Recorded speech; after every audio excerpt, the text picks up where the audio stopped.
It's hard to think of a hotter topic than deep learning, and that's what we're going to talk about in depth and hands on for the next few hours. I'm going to show you how neural networks work, artificial neural networks, perceptrons, multi-layer perceptrons, and then we're going to talk into some more advanced topics like convolutional neural networks and recurrent neural networks.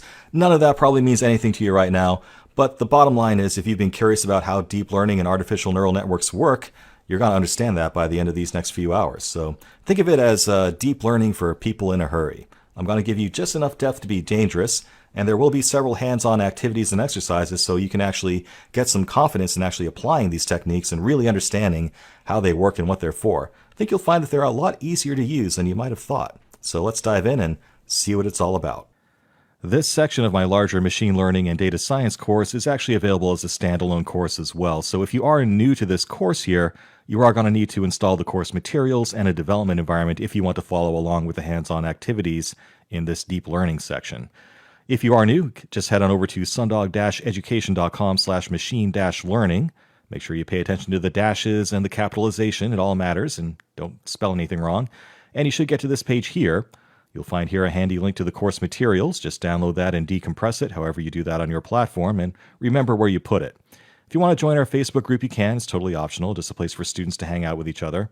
And our development environment for this course will be Anaconda, which is a scientific Python 3 environment. You can install it from here. It is free software. Make sure you install the Python 3.7 or newer version. Once you've installed Anaconda, you'll need to install the TensorFlow package. So on Windows, you would do that by going to the Anaconda prompt. So go to Anaconda in your start menu and open up Anaconda prompt. On Mac OS or Linux, you would just go to a terminal prompt and it would be all set up for you already. From there, you would type in conda install TensorFlow and let that run to install the TensorFlow framework that we will use within Anaconda. If you have an NVIDIA GPU, you might get better performance by saying TensorFlow-GPU, but sometimes that results in compatibility issues. So don't do that unless you know what you're doing, guys. You do not need to install Py.Plus for this particular section of the course. Can't hurt to do it, though. That's also part of the setup instructions for the larger course.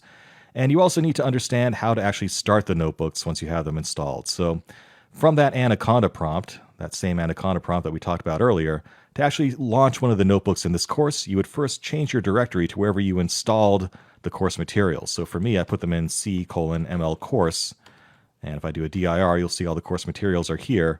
From here, if I type in Jupyter Notebook, and Jupyter is spelled funny with a Y, that should launch your web browser with a directory of all the different notebooks that are a part of this course. So when I say in this course to open up, for example, TensorFlow.ipynb, the TensorFlow notebook, you would just scroll down to this list, open up TensorFlow.ipynb, and up it should come.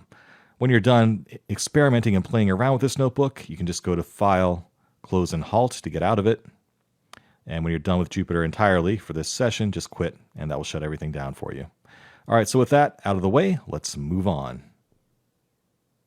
Let's talk about some of the mathematical prerequisites that you need to understand deep learning. It's probably going to be the most challenging part of the course, actually, just some of the mathematical jargon that we need to familiarize ourselves with. But once we have these basic concepts down, we can talk about them a little bit more easily. I think you'll find that artificial intelligence itself is actually a very intuitive field. And once you get these basic concepts down, it's very easy to talk about and very easy to comprehend. First thing we want to talk about is gradient descent. This is basically a machine learning optimization technique for trying to find the most optimal set of parameters for a given problem. So what we're plotting here basically is some sort of cost function, some measurement of the error of your learning system. And this applies to machine learning in general, right? Like you're going to have some sort of function that defines how close to the result you want your model produces results for, right? So we're always doing, in the context of supervised learning, we will be feeding our algorithm, our model, if you will, a group of parameters, some sort of ways that we have tuned the model. And we need to identify different values of those parameters that produce the optimal results. So the idea with gradient descent is that you just pick some point at random, and each one of these dots represents some set of parameters to your model. Maybe it's, the various parameters for some model we've talked about before, or maybe it's the exact weights within your neural network. Whatever it is, we're going to try some set of parameters to start with. And we will then measure whatever the error is that produces on our system. And then what we do is we move on down the curve here, right? So we might try a different set of parameters here, again, just sort of like moving in a given direction. with different parameter values, and we then measure the error that we get from that. And in this case, we actually achieved less error by trying this new set of parameters. So we say, okay, I think we're heading in the right direction here. Let's change them even more in the same way. And we just keep on doing this at different steps until finally we hit the bottom of a curve here, and our error starts to increase after that point. So at that point, we'll know that we actually hit the bottom of this gradient. So you understand the nature of the term here, gradient descent. Basically, we're picking some point at random with a given set of parameters that we measure the error for, and we keep on, pushing those parameters in a given direction until the error minimizes itself and starts to come back up to some other value. Okay, and that's how gradient descent works in a nutshell. I'm not going to get into all the hardcore mathematics of it all. The concept is what's important here, because gradient descent is how we actually train our neural networks to find an optimal solution. Now you can see there are some areas of improvement here for this idea. First of all, you can actually think of this as sort of a ball rolling downhill. So one optimization that we'll talk about later is using the concept of momentum. You can actually have that ball gain speed as it goes down the hill here, if you will, and slow down as it reaches the bottom and, kind of bottoms out there. That's a way to make it converge more quickly when you're doing things, and that can make actual training your neural networks even faster. Another thing worth talking about is the concept of local minima. So what if I randomly picked a point that ended up over here on this curve?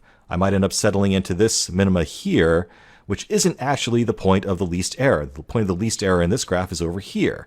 That's a problem. That's a general problem in gradient descent. How do you make sure that you don't get stuck in what's called a local minima? Because if you just look at this part of the graph, that looks like the optimal solution. And if I just happen to start over here, that's where I'm going to get stuck. Now, there are various ways of dealing with this problem. Obviously, you could start from different locations to try to prevent that sort of a thing. But in practical terms, it turns out that local minima aren't really that big of a deal when it comes to training neural networks. This just doesn't really happen that often. You don't end up with shapes like this in practice. So we can get away with not worrying about that as much. That's a very important, good thing, because for a long time, people believed that AI would be limited by this local minima effect, and in practice, it's really not that big of a deal. Another concept we need to familiarize ourselves with is something called autodiff. And we don't really need to go into the hardcore mathematics of how autodiff works. We just need to know what it is and why it's important. So when you're doing gradient descent, somehow you need to know what the gradient is, right? So we need to measure what is the slope that we're taking along our cost function, our measurement of error, or it might be mean standard error for all we know. And to do that mathematically, you need to get into calculus, right? If you're trying to find the slope of a curve and you're dealing with multiple parameters, and we're talking about partial derivatives, right? The first partial derivatives to figure out the slope that we're heading in. Now, it turns out that this is very mathematically intensive and inefficient for computers to do. So by just, doing the brute force approach to gradient descent, that gets very expensive very quickly. Autodiff is a technique for speeding that up. So specifically, we use something called reverse mode autodiff. And what you need to know is that it can compute all the partial derivatives you need just by traversing your graph in the number of outputs plus one that you have. And this works out really well in neural networks, because in a neural network, you tend to have artificial neurons that have very many inputs, but probably only one output, or very few outputs in comparison to the inputs. So this turns out to be a pretty good little calculus trick. It's complicated. You can look up how it works. It is pretty hardcore stuff, but it works, and that's what's important. And what's also important is that it's what the TensorFlow library uses under the hood to implement its gradient descent. So again, you're never going to have to actually implement gradient descent from scratch or implement autodiff from scratch. These are all baked into the libraries that we're using, libraries such as TensorFlow for doing deep learning. But they are terms that we throw around a lot, so it's important that you at least know what they are and why they're important. So just to back up a little bit, gradient descent is the technique we're using to find the local minima of the error that we're trying to optimize for, given a certain set of parameters. And autodiff is a way of accelerating that process so we don't have to do quite as much math or quite as much computation to actually measure that gradient of the gradient descent. One other thing we need to talk about is softmax. Again, the mathematics aren't so complicated here, but again, what's really important is understanding what it is and what it's for. So basically, when you have the end result of a neural network, you end up with a bunch of what we call weights that come out of the neural network at the end. So how do we make use of that? How do we make practical use of the output of our neural networks? Well, that's where softmax comes in. Basically, it converts each of the final weights that come out of your neural network into a probability. So if you're trying to classify something in your neural network, like, for example, decide if an image is a picture of a face or a picture of a dog or a picture of a stop sign, you might use softmax at the end to convert those final outputs of the neurons into probabilities for each class. Okay, and then you can just pick the class that has the highest probability. So it's just a way of normalizing things, if you will, into a comparable range, and in such a manner that if you actually choose the highest value of the softmax function from the various outputs, you end up with the best choice of classification at the end of the day. So it's just a way of converting the final output of your neural network to an actual answer for a classification problem. So again, you might have the example of a neural network that's trying to drive your car for you, and it needs to identify pictures of stop signs or yield signs or traffic lights. You might use softmax at the end of some neural network that will take your image and classify it as one of those sign types, right? So again, just to recap, gradient descent, an algorithm for minimizing error over multiple steps. Basically, we start at some random set of parameters, measure the error, move those parameters in a given direction, see if that results in more error or less error, and just try to move in the direction of minimizing error until we find the actual bottom of the curve there, where we have a set of parameters that minimizes the error of whatever it is you're trying to do. Autodiff is just a calculus trick for making gradient descent faster. It makes it easier to find the gradients in gradient descent just by using some calculus trickery. And softmax is just something we apply on top of our neural network at the very end to convert the final output of our neural network to an actual choice of classification, given several classification types to choose from. Okay, so those are the basic mathematical terms or algorithmic terms that you need to understand to talk about artificial neural networks. So with that under our belt, let's talk about artificial neural networks next. All right, I know you're probably itching to dive into some code by now, but there's a little more theory we need to cover with deep learning. I want to talk a little bit about exactly how they are trained and some tips for tuning them now that you've had a little bit of hands-on experience with them using the TensorFlow playground. So how do you train a multi-layer perceptron? Well, it's using a technique called backpropagation. It's not that complicated really at a conceptual level. All we're doing is gradient descent like we talked about before, using that mathematical trick of reverse mode autodiff to make it happen efficiently. For each training step, we just compute the output error for the weights that we have currently in place for each connection between each artificial neuron. And then this is where the backpropagation happens. Since there's multiple layers to deal with, we have to take that error that is computed at the end of our neural network and backpropagate it down in the other direction, push it back through the neural network backwards. Okay, and that way we can distribute that error back through each connection all the way back to the inputs using the weights that we are currently using at this training step. Okay, so pretty simple concept. We just take the error, we use the weights that we are currently using in our neural network to backpropagate that error to individual connections. And then we can use that information to tweak the weights through gradient descent to actually try and arrive at a better value on the next pass, at the next epoch, if you will, of our training passes. So that's all backpropagation is. We run a set of weights, we measure the error, we backpropagate that error using that weights, tune things using gradient descent, try it again, and we just keep doing this over and over again until our system converges. We should talk a little bit about activation functions. So in our previous exercise using the TensorFlow playground, we were using the hyperbolic tangent activation function by default, and then we switched to something called ReLU, and we saw that the results were a little bit better. What was going on there? Well, the activation function is just the function that determines the output of a neuron given the sum of its inputs. So you take the sum of all the weights of the inputs coming into a neuron. The activation function is what takes that sum and turns it into an output signal. Now, like we talked about way back in Lecture 1, using a step function is what people did originally, but that doesn't really work with gradient descent because there is no gradient there. If it's a step function, there is no slope. It's either on or off. It's either straight across or up and down. There's no useful derivative there at all. So that's why alternative functions work a little bit better in practice. There are some other ones called the logistic function, the hyperbolic tangent function. That produces more of a curvy curve. If you think about what a hyperbolic tangent looks like, it's more of a It doesn't have that sharp cutoff there at 0 at the origin, so that can work out pretty well. There's also something called the exponential linear unit, which is also a little bit more curvy. What we ended up using, though, was ReLU. That stands for rectified linear unit, and that's what this graph here is showing. Basically, it's 0 if it's less than 0, and if it's greater than 0, it climbs up at a 45-degree angle. So it's just, giving you the actual sum of the input weights as its output if that output is greater than 0. Okay, so the advantage that ReLU has is that it's very simple.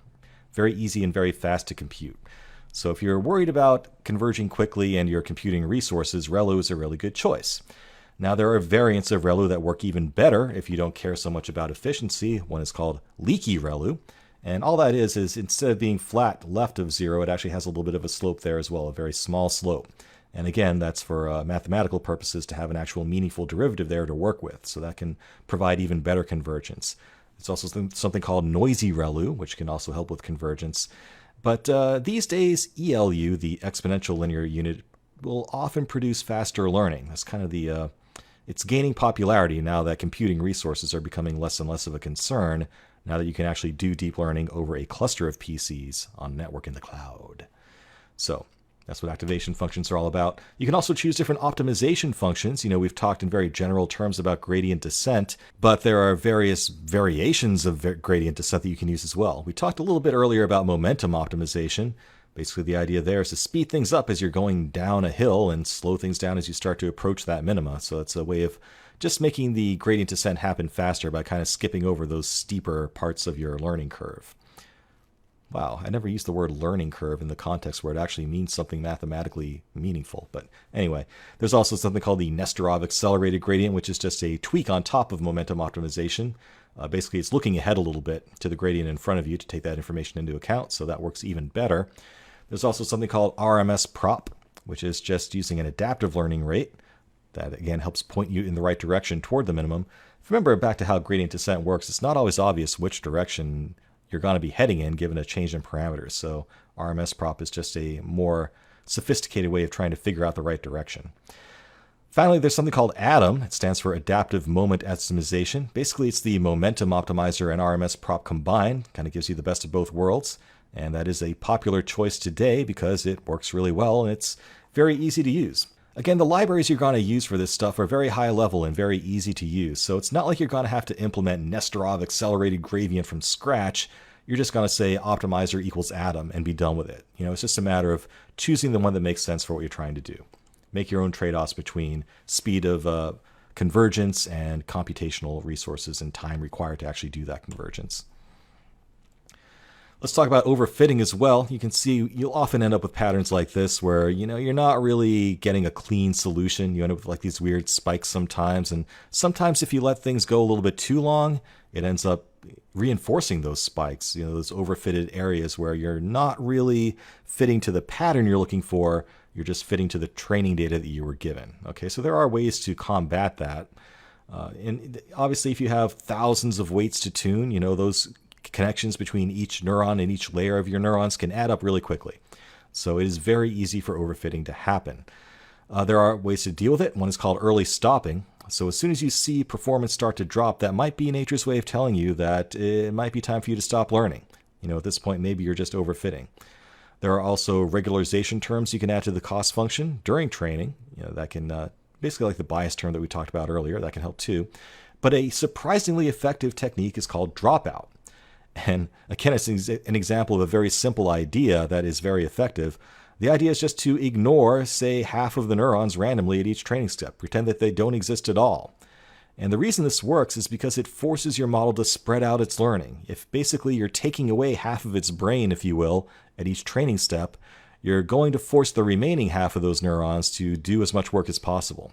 So this prevents things where you have individual neurons taking on more of the work than they should. You even saw in some of the examples that we ran in the TensorFlow playground that sometimes we'd end up with neurons that were barely used at all. And by using dropout, that would have forced that neuron to have been used more effectively. So very simple concept, but very effective in making sure that you're making full use of your neural network.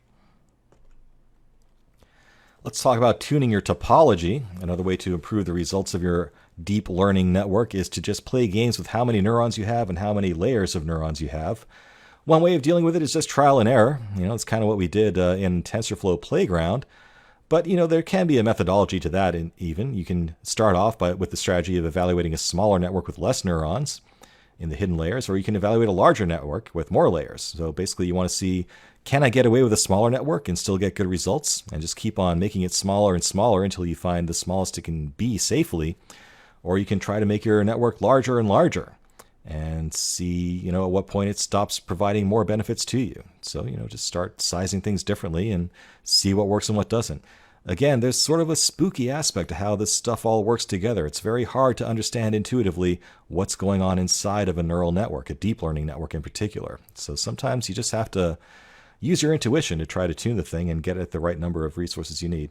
Also, again, in today's modern computing environments, sometimes you don't really care so much. It's probably okay to have a deep neural network that has more neurons that it really needs, right? I mean, what's the real expense involved in that these days? Probably not much.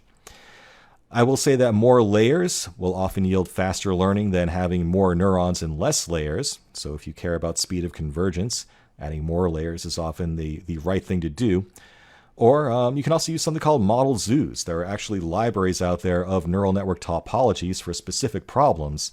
So if you don't think you're the first person in the world to solve a specific classification problem or anything else you're trying to apply a deep neural network to, maybe you should check out one of the model zoos out there to see if someone's already figured out the optimal topology for what you're trying to achieve instead of trying to reinvent the wheel. Okay, people share these things for a reason, and it can save you a lot of time.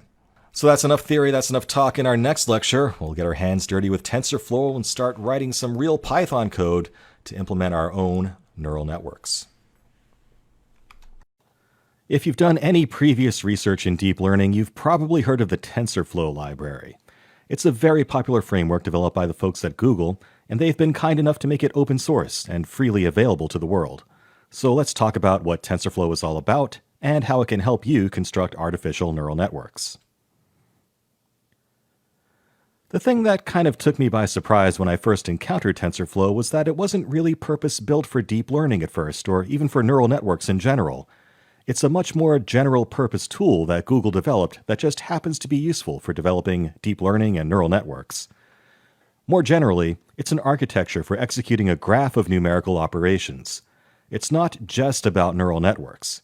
You can have any sequence of operations and define a graph of how those operations fit together. What TensorFlow actually does is figure out how to distribute that processing across the various GPU cores on your PC or across various machines on a network, and make sure that you can do massive computing problems in a distributed manner. In that respect, it sounds a lot like Apache Spark. If you've taken other courses from me, you've probably heard me talk about Spark. It's a very exciting technology, and Spark is also developing machine learning and AI and deep learning capabilities of its own. So in some ways, TensorFlow is a competitor to Apache Spark, but there are some key differences that we should talk about. It's not just about distributing graphs of computation across a cluster or across your GPU. You can also run TensorFlow on just about anything. So one thing that's special about TensorFlow is that I can even run it on my phone if I want to. It's not limited to running on computers in a cluster in some data center. That's important because in the real world, you might want to push that processing down to the end user's device. Let's take the example of a self-driving car. You wouldn't want your car to suddenly crash into a wall just because it lost its network connection to the cloud now, would you? The way that it actually works is that you might push the actual trained neural network down to the car itself and actually execute that neural network on the computer that's running embedded within your car, because the heavy lifting of deep learning is training that network. So you can do that training offline, push the weights of that network down to your car, which is relatively small, and then run that neural network completely within your car itself. By being able to run TensorFlow on a variety of devices, it opens up a lot of possibilities about actually doing deep learning on the edge, on the actual devices where you're trying to use it on. TensorFlow is written in C++ under the hood, whereas Spark is written in Scala, which ultimately runs on top of a JVM. By going down to the C++ level with TensorFlow, that's going to give you greater efficiency. But at the same time, it has a Python interface, so you can talk to it just like you would any other Python library. That makes it easy to program and easy to use as a developer, but very efficient and very fast under the hood. The other key difference between TensorFlow and something like Spark is that it can work on GPUs. A GPU is just your video card, the same video card that you're using to play Fortnite on or whatever it is you play. You can actually distribute the work across the GPU cores on your PC, and it's a very common configuration to even have multiple video cards on a single computer and actually use that to gain more performance on clusters that are purpose-built for deep learning. Plus, TensorFlow is free, and it's made by Google. Just the fact that it's made by Google has led to a lot of adoption. There are competing libraries out there to TensorFlow, notably Apache MXNet, but TensorFlow as of right now is still by far the most popular. Installing TensorFlow is really easy. All you have to do is use the conda command in your Anaconda environment to install TensorFlow, or you can use Anaconda Navigator to do it all through a graphical user interface. There's also a TensorFlow-GPU package you can install instead if you want to take advantage of GPU acceleration. If you're running this on Windows, I wouldn't go there quite yet. I've had some trouble getting TensorFlow GPU to work on my own Windows system. You'll find that a lot of these technologies are developed primarily for Linux systems running on a cluster, so if you're running on a purpose-built computer in a cluster on EC2 or something that's made for deep learning, go ahead and install TensorFlow-GPU, although it's probably going to be installed for you already. Let's talk about what TensorFlow is all about. What is a tensor anyway? Well, this is another example of fancy, pretentious terminology that people use to make themselves look smart. At the end of the day, a tensor is just a fancy name for an array, or a matrix of values. It's just a structured collection of numbers. That's it. That's all a tensor is. Using TensorFlow can be a little bit counterintuitive, but it's similar to how something like Apache Spark would work too. You don't actually execute things right away. Instead, you build up a graph of how you want things to execute, and then when you're ready to execute it, you say, okay, TensorFlow, go do this. TensorFlow will then go and figure out the optimal way to distribute and parallelize that work across your entire set of GPUs and computers in your cluster. So let's take a look here at the world's simplest TensorFlow application in Python. All this is going to do is add 1 plus 2 together. But it's a good illustrated example of what's actually going on under the hood. We start by importing the TensorFlow library. We're going to refer to it as TF as a shorthand. We'll start off by saying a equals tf.variable 1, name equals a. And all that is doing is setting up a variable in TensorFlow, a variable object which contains a single value 1, and which is going by the name of a. The name is what will appear in visualization tools for your graph if you're using that sort of a thing. But internally, we'll also assign that to a variable in Python called a. Then we set up a b variable that's assigned to the value 2 and given the name b. Here's where the magic starts to happen. We say f equals a plus b, and you might think that would put the number 3 into the variable f, but it doesn't. F is actually your graph. It's the connection that you're building up between the a and b tensors to add them together. So f equals a plus b does not do anything except establish that relationship between a and b and their dependency together on that f graph that you're creating. Nothing actually happens until we try to access the value of f, at which point TensorFlow 2 uses something called eager execution to actually execute that graph at that point. It will say, okay, I need to create a graph that takes the a variable, which contains 1, and the b variable, which contains 2, and add them together. It will figure out how to distribute that incredibly complicated operation, I'm being sarcastic, across your entire cluster. And that will ultimately print the value 3 in the form of a new tensor. So we have just created the most complicated way imaginable of computing 1 plus 2. But if these were larger tensors, dealing with larger datasets, or for example a huge array or a matrix of weights in a neural network, that distribution of the work becomes important. So although adding 1 plus 2 isn't a useful exercise to do with TensorFlow, once you scale this up to the many connections in a big neural network, it becomes very important to be able to distribute these things effectively.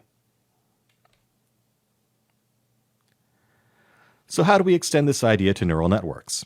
Well, the thing with TensorFlow is that it's not only just made for neural networks. It can do things like matrix multiplication. And it turns out that you can think about applying all the different weights and sums that happen within a single layer of a perceptron and model that as just a matrix multiplication. You can just take the output of the previous layer in your multi-layer perceptron and do a matrix multiplication with a matrix that describes the weights between each neuron of the two layers that you're computing. Then you can add in a vector that contains the bias terms as well. So at the end of the day, you can modify this fancy diagram here of what a perceptron looks like and just model it as a matrix multiplication and vector addition.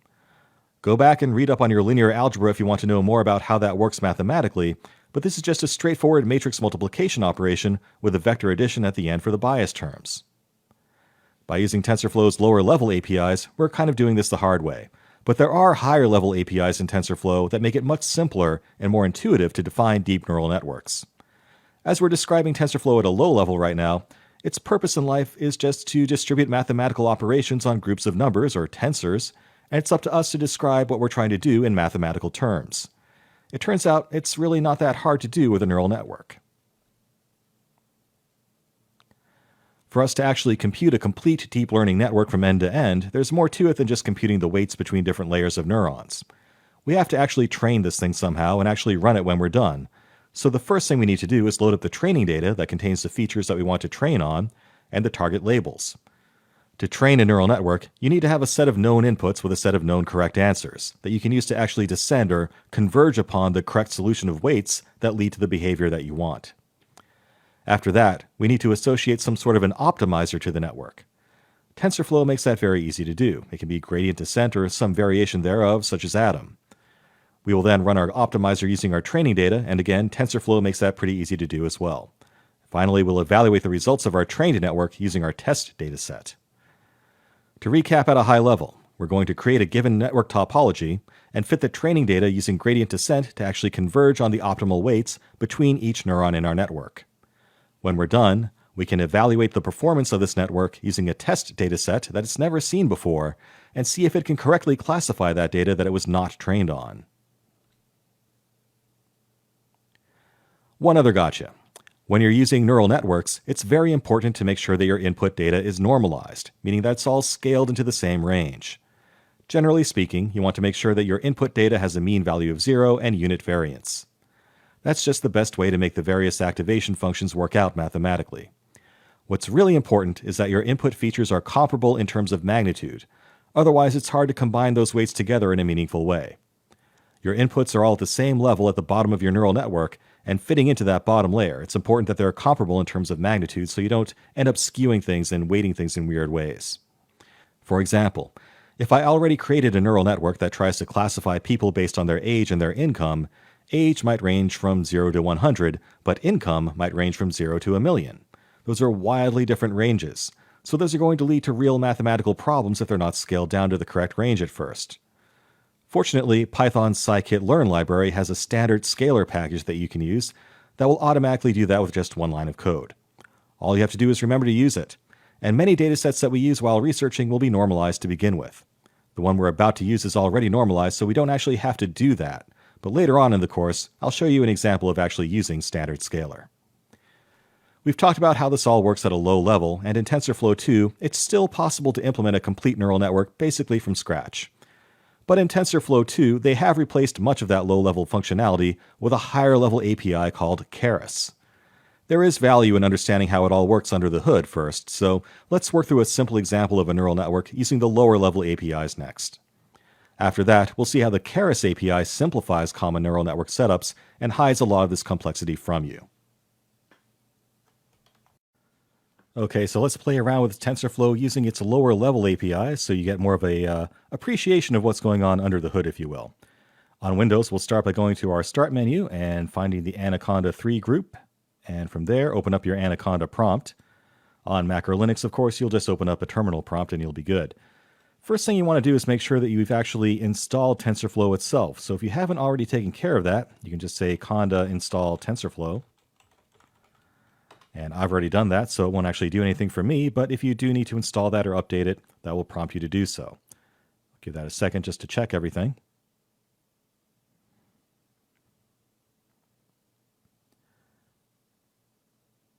All right, looks like we're good. Next, you want to cd into the directory where you installed the course materials. So for me, that's going to be cd c:\ml course. And from within the course materials directory, type in Jupyter with a Y, notebook. That should bring up your favorite web browser. From here, find the TensorFlow notebook and go ahead and open that. And let's start playing. So we'll start off by running the world's simplest TensorFlow application that we looked at in the slides. We're just going to add the numbers 1 plus 2 together using TensorFlow. We start by importing the TensorFlow library itself, and we'll give it the name TF as a shorthand. We'll create 2 variables in TensorFlow, one called A and one called B.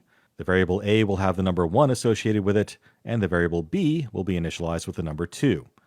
We then say f equals A plus B, which does not put the number 3 into f. F just represents the graph that we're defining that says f represents the addition of whatever's in A and B together. So nothing has actually happened here except for constructing that graph. It's only when we say tf.print, looking for the output of f, that TensorFlow will use what's called eager execution to go off and actually execute that graph and evaluate its results. So at that point, it goes off and says, okay, we have this graph constructed of A and B. A contains 1, B contains 2. Let's add them together and get the output of the F graph and print that out.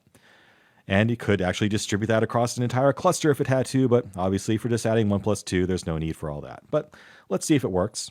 Go ahead and hit Shift-Enter within that block after clicking inside of it. And we should get the number 3. Sure enough, the sum of A and B is 3. Yay, it works.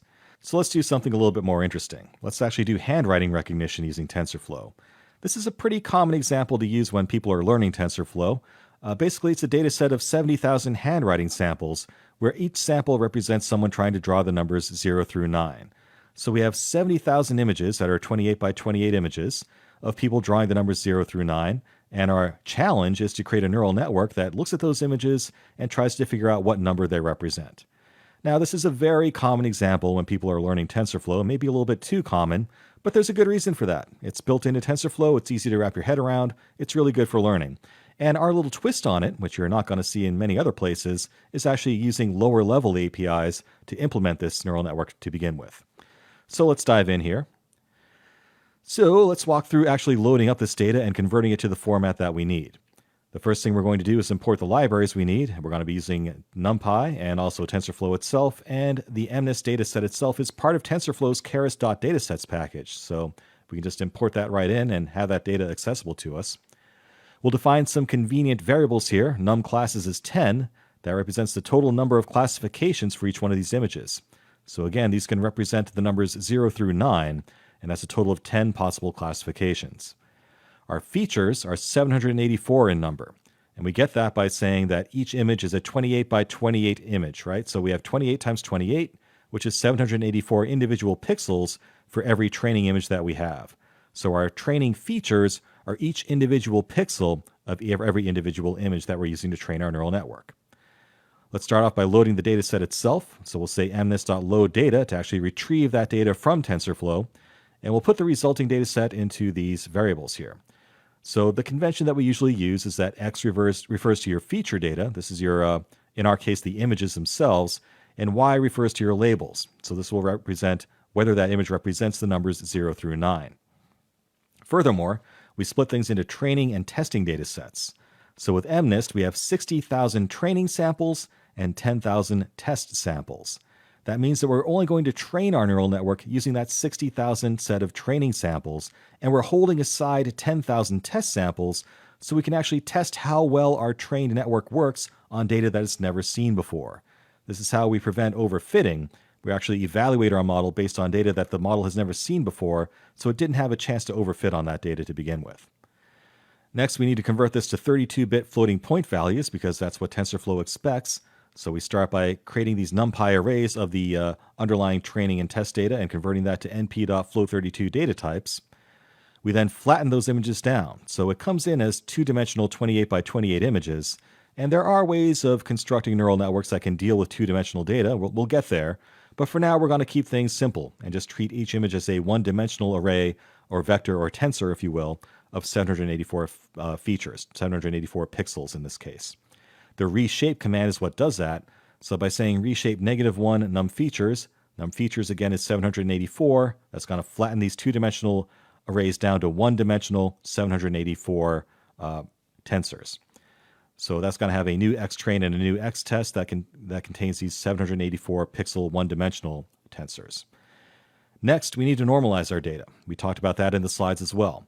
So the raw data coming in from this data set has every pixel represented as an integer value between 0 and 255. 0 represents a black pixel, 255 represents a white pixel, and values in between represent various shades of gray. We need to scale that down to the range of 0 to 1. So to do that very simply, we just divide everything by 255, and we're done. All right, so we've prepared and scrubbed and cleaned our data here. Let's actually do some more stuff with it. Let's start by wrapping our heads around what this data looks like. So it's always a good idea to sort of visualize your data that you're going to be training with and understand its quirks and nuances before you actually try to implement an algorithm. That's what we're doing in this display sample function here. It's going to take as input a specific number of a sample from our training data that we want to look at. And we'll just extract the label of it. So Y-train, again, is training labels, the numbers 0 through 9 that image represents. And then we'll reshape that back to a two-dimensional 28 by 28 image so we can actually display it on the screen. We'll give it a title. We'll show that two-dimensional image as grayscale and just show it. So let's go ahead and kick that off. Actually, we didn't kick off this previous block yet, did we? So before we forget, go back up to this block where we prepare our data and Shift-Enter to run that. And now that we've done that, we can actually visualize that data that we've loaded. Click down here and Shift-Enter. And here's a sample data set. Point, so sample number 1000 is this image here. And we can see that it's supposed to represent the number 0. And, well, it looks like a 0. So this isn't a particularly challenging one for us to learn, hopefully.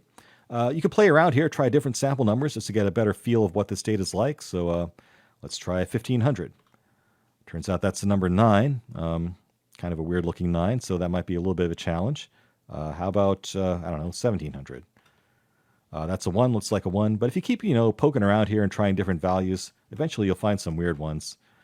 For example, that's a pretty funny looking 2. But, you can see there's a wide variety of handwriting capabilities of people who made this test data. So that's a good way to wrap your head around what we're dealing with. Moving on, we can take this visualization to the next step and actually visualize those one-dimensional arrays that we're actually training our neural network on. So this will give us a better picture of the input that our neural network is going to see and sort of make us appreciate just what's going on here and how differently it quote-unquote thinks. So what we're going to do here is reshape everything back down to one-dimensional arrays of 784 pixels. We're going to take this on one of our training data sets here, and we're going to iterate through the first 500 samples and concatenate each individual image to that original image there of 0. So we're going to take basically the first 500 training images, flatten them down to one-dimensional arrays of 784 pixel values, and then combine that all together into a single two-dimensional image that we'll plot. So let's go ahead and click in that and Shift-Enter to run it. And this is interesting. So this is showing you the input that's going into our actual neural network for every individual image for the first 500 images. And you can see that your brain does not do a very good job at all of figuring out what these things represent, right? So every single row of this image represents the input data going into our neural network. So our neural network is going to be able to take every one of those rows of one-dimensional data and try to figure out what number that represents in two-dimensional space. So you can see that it's thinking about the world or perceiving these images more specifically in a very different way than your own brain does. So, it's kind of sometimes a dangerous assumption to think that neural networks work the same way that your brain does. They're inspired by your brain, but they don't always work the same way. So, important distinction there. All right, let's actually start setting up our neural network. So we'll start off by defining some parameters, or hyperparameters, if you will, that define how our training will actually work. The learning rate is basically how quickly we'll descend through gradient descent in trying to find the optimal values, the optimal weights for our neural network. Training steps is basically how many training epochs we'll actually conduct, how many times we'll actually go over and iterate over this entire neural network trying to train it. Batch size is how many random samples we'll take from our training data during each step. And display step is just how often we'll display our progress as we train this neural network. And _hidden represents how many hidden neurons we'll have in our hidden layer. So that middle layer of neurons in our neural network will have 512 neurons within it. And you can play with that number, see what number works best for you. These are all hyperparameters, and the dirty little secret of machine learning is that a lot of your success depends on how well you can guess the best values for these. A lot of it's just trial and error, trying to find the right value of the learning rate, the right number of hidden neurons. These numbers are basically determined through experimentation. So, it's not quite the exact science that you might think it is. Let's go ahead and execute that block. Shift-Enter. And we're also going to further slice up our data set here and prepare it further for training using TensorFlow. So we're going to use tf.data.dataset to create what's called a dataset object within TensorFlow from our training images and training labels. We will then use that dataset to create our individual batches that we use to train the neural network with. So shuffle 60,000 means I'm going to shuffle all 60,000 training images that I have, just randomly shuffle them all. I will then batch them up into batches of 250 and prefetch the first batch so I have that ready to go. That's all that's going on here. Shift-Enter. All right, now we're going to start to actually construct our neural network itself. We'll start by creating the variables that will store the weights and bias terms for each layer of our neural network. So we start off by initializing all of our variables with random variables, just to make sure that we have a set of initial random settings there for our weights. We want to start with something, and for lack of something better, we'll start with random values. Actually, your choice of initialization values can make a big difference in how your neural networks perform, so it's worth looking into how to choose the right initial values for a given type of neural network. We set up our weights here. For the hidden layer, we'll call those weights h, and we'll use our random normal function that we just defined here to initialize those weights randomly.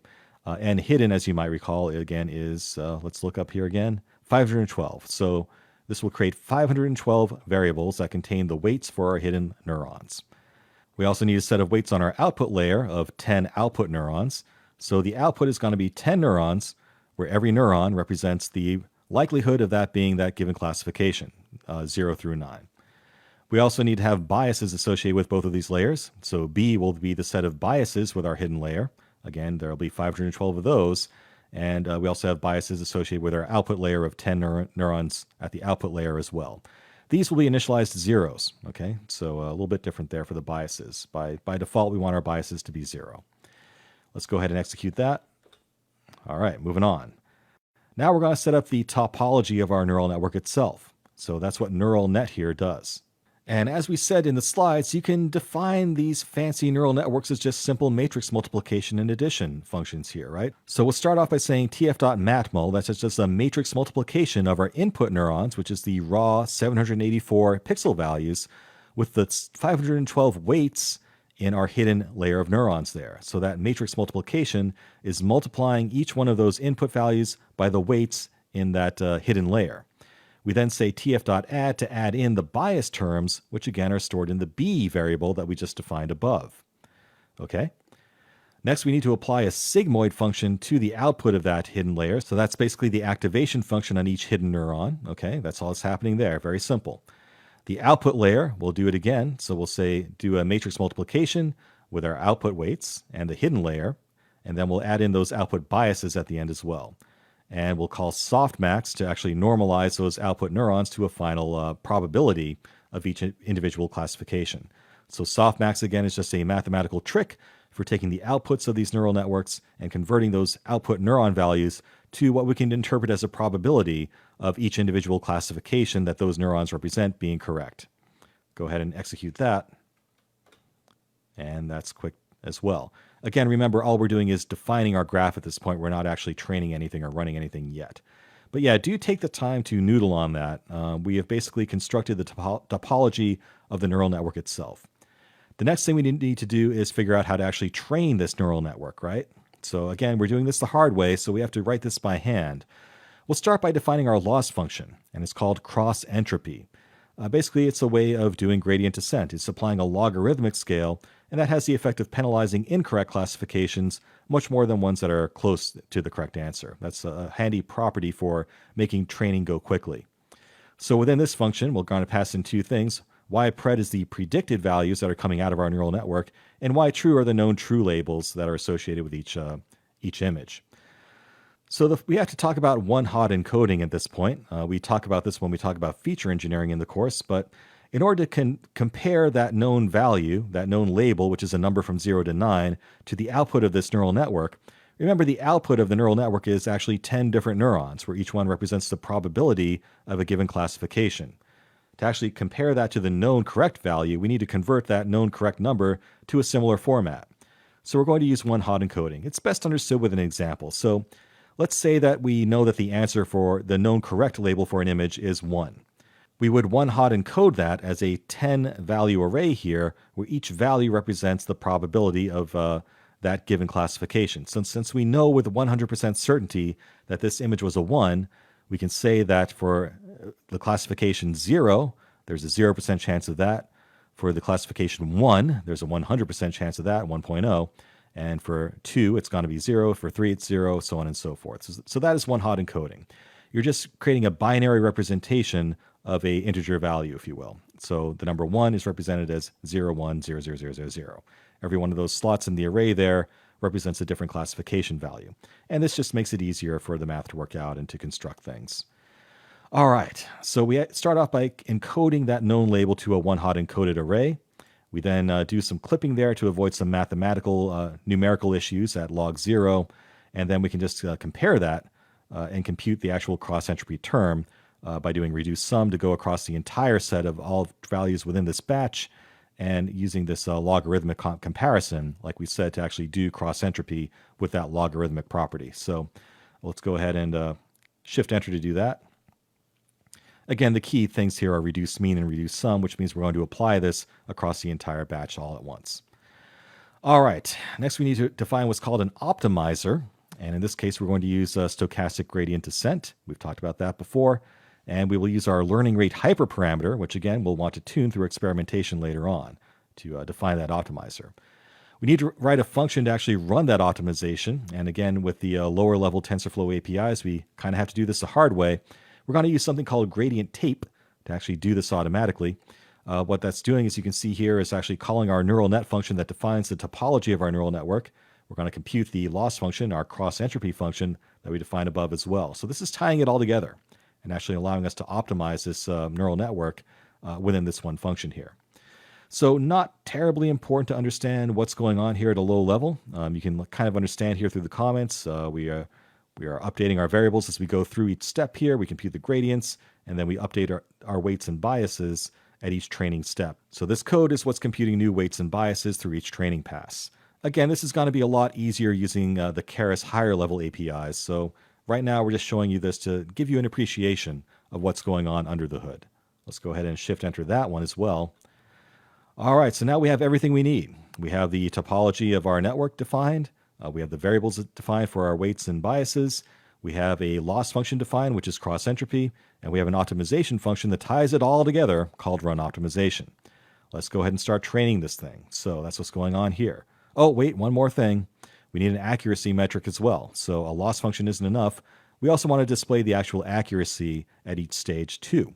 And all this accuracy metric does is say, let's compare the actual maximum argument from each output array that's going to correspond to our one hot encoded value, and compare that to the one hot encoded known value that we had for that label. So this is just a way of saying we're going to call reduce mean to actually compute the accuracy of each individual prediction and average that across the entire data set. So that's what our accuracy metric here does as well. Shift enter, and now we can actually kick it off. So you can see that we've done all that heavy lifting. Now it's fairly simple to actually do it. So for every training step, we're going to take a batch from our training data. Remember, we created those batches earlier on using a data set across training steps. That's going to be 3,000, I think we said it was.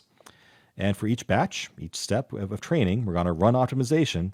So that's calling that one function that we had that tied everything together to apply our optimization across our neural network and compute the optimal weights and biases at each step. And yeah, at every 100 steps, that's what display step is. We'll print our progress as we go. So at every 100th epoch, we will actually execute our neural network here on the current batch and get a set of predictions for that batch of 250 values there, and compute cross entropy on that to get a snapshot of our current loss function, and compute accuracy on that as well to actually get a metric of our accuracy at each stage. So we can see this converge over time for every 100 steps throughout our 3,000 training steps, or epochs, if you will. Let's go ahead and kick that off.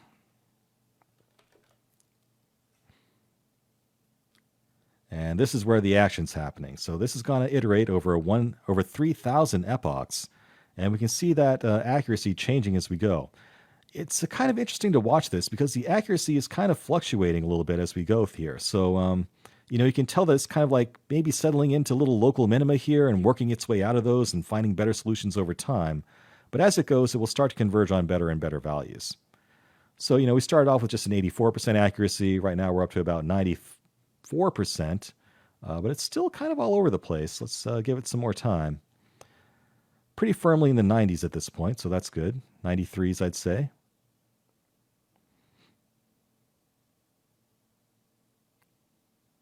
Up to 2,000 epochs now. Remember, we're going to go up to 3,000.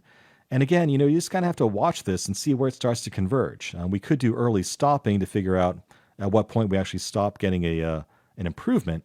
But you kind of have to eyeball it at first to get a sense of how many epochs you really need. We're almost there. And it looks like we're not going to do much better than 93% accuracy. So there we have it. We over 3,000 netbox, we ended up with an accuracy of 92.8%. And this is actually, remember, using our training data set. So there's a possibility that we're overfitting here. To really evaluate how well this model does, we want to evaluate it on the test data set, on data that it's never seen before. So let's go ahead and use that test data set that we set aside at the beginning and run the neural network on it. And actually call our accuracy function to see how well it does on test data, test images that it's never seen before. 93%. Not too bad. I mean, we can do better, but for a very simple take at using TensorFlow and setting up a very simple neural network with just one hidden layer, that's not too bad. We'll do better throughout the course. We're going to try different techniques, but we're off to a good start here, right? Again, it's good to understand your data, visualize things, see what's actually going on under the hood. So let's take a look at some of those misclassified images and get more of a gut feel of how good or bad our model really is. Let's take a look at some examples of images that it did not classify correctly and see just how forgivable those errors are. So that's what this function is doing. Basically, we're going through 200 images that were known to be incorrect, taking a look at the actual predicted value there by taking argmax on the output array there of the output neuron layer and comparing that to the known correct labels. And if it's not correct, we'll print it out with the original label and the predicted label to get an idea of what's happening here. Shift-Enter.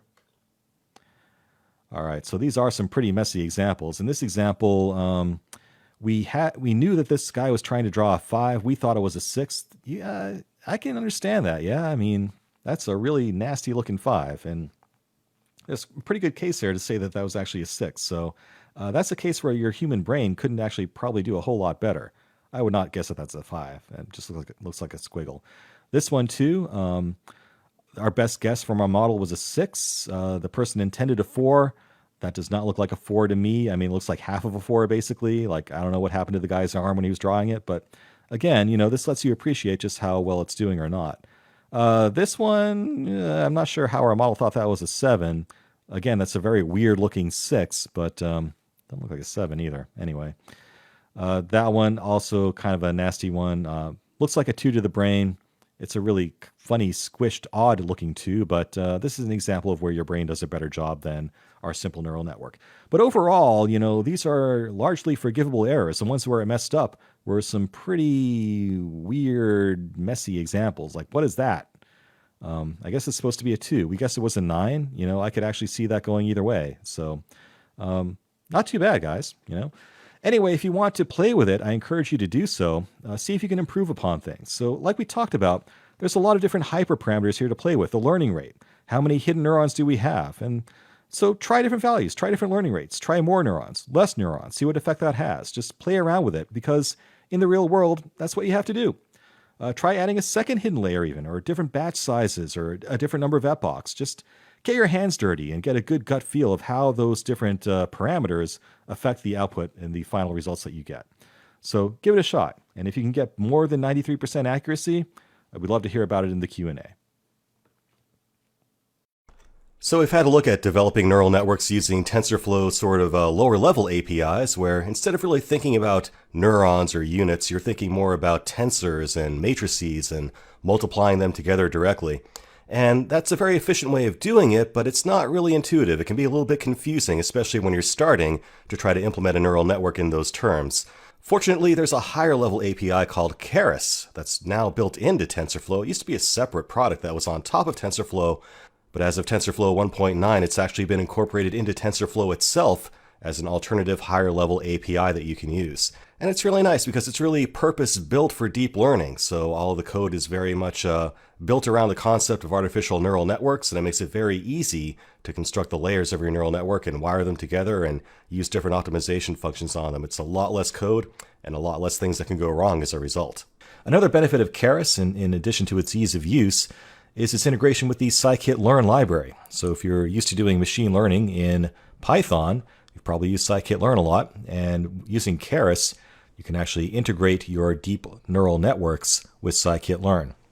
And you might have noticed in our previous lecture that we kind of glossed over the problem of actually doing train, test, or cross-validation on our neural network because it would have been a kind of a big pain in the butt. But with scikit-learn, it's very easy to do cross-validation and perform proper analysis and evaluation of this neural network. So that makes it easier to evaluate what we're doing and to integrate it with other models, or even chain a neural network with other deep learning or machine learning techniques. There's also a lot less to think about, and that means that you can often get better results without even trying. With TensorFlow, you have to think about every little detail at a linear algebra level of how these neural networks are constructed, because it doesn't really natively support neural networks out of the box. You have to figure out, how do I multiply all the weights together? How do I add in the bias terms? How do I apply an optimizer to it? How do I define a loss function? Things like that, whereas Keras can take care of a lot of those details for you. So when there's less things for you to screw up, and more things that Keras can take on for you in terms of optimizing things for what you're really trying to do, often you can get better results without doing as much work, which is great. Why is that important? Well, the faster you can experiment and prototype things, the better your results will be. So if it's that much easier for you to try different layers in your neural network, different topologies, different optimizers, different variations, it's going to be that much easier and quicker for you to converge on the optimal kind of neural network for the problem you're trying to solve.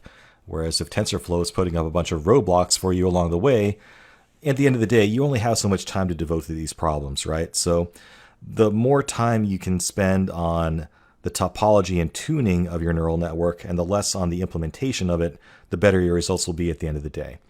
Now, you might find that Keras is ultimately a prototyping tool for you. It's not as fast as just going straight to TensorFlow.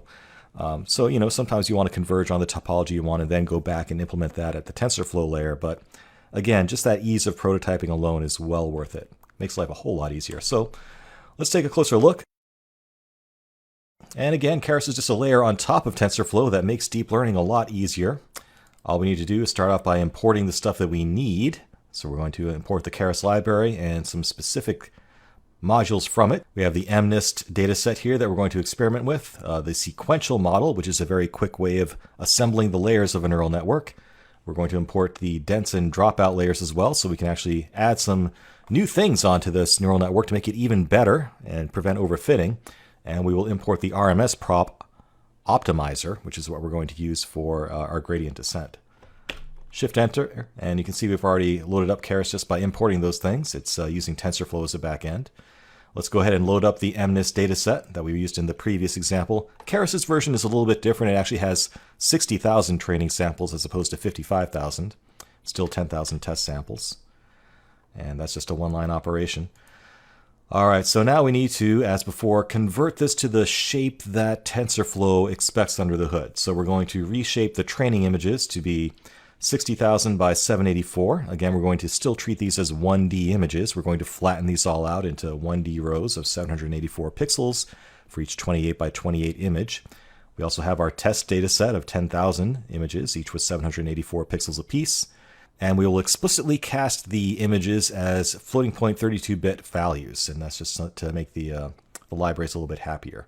Furthermore, we're going to normalize these things by 255. So the image data here is actually 8-bit at the source. So it's 0 to 255. So to convert that to 0 to 1, what we're doing basically here is converting it to a floating point number first from that 0 to 255 integer, and then dividing it by 255 to rescale that input data to 0 to 1. We've talked before about the importance of normalizing your input data, and that's all we're doing here. We're just taking data that started off as 8-bit 0 to 255 data and converting that to 32-bit floating point values between 0 and 1. That's all that's going on there.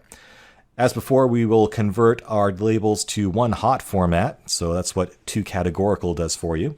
It just converts the label data on both the training and the test data set to one hot 0 to 10 values. Let's go ahead and run that previous block there before we forget. And we will run this as well. Again, I'm just hitting Shift-Enter after selecting the appropriate blocks of code here. All right, as before, let's visualize some of the data just to make sure that it loaded up successfully. This is pretty much the same as the previous example. We're just going to look at our input data for sample number 1, 2, 3, 4. And we can see that our one hot label here is showing 1 in position 4. And since we start counting at 0, 0, 1, 2, 3, that indicates label 3. Using argmax, that gives us back the human readable label. And by reshaping that 768 pixel array into a 2D shape, we can see that this is somebody's attempt at drawing the number 3. Okay, so far so good. Our data looks like it makes sense and was loaded correctly.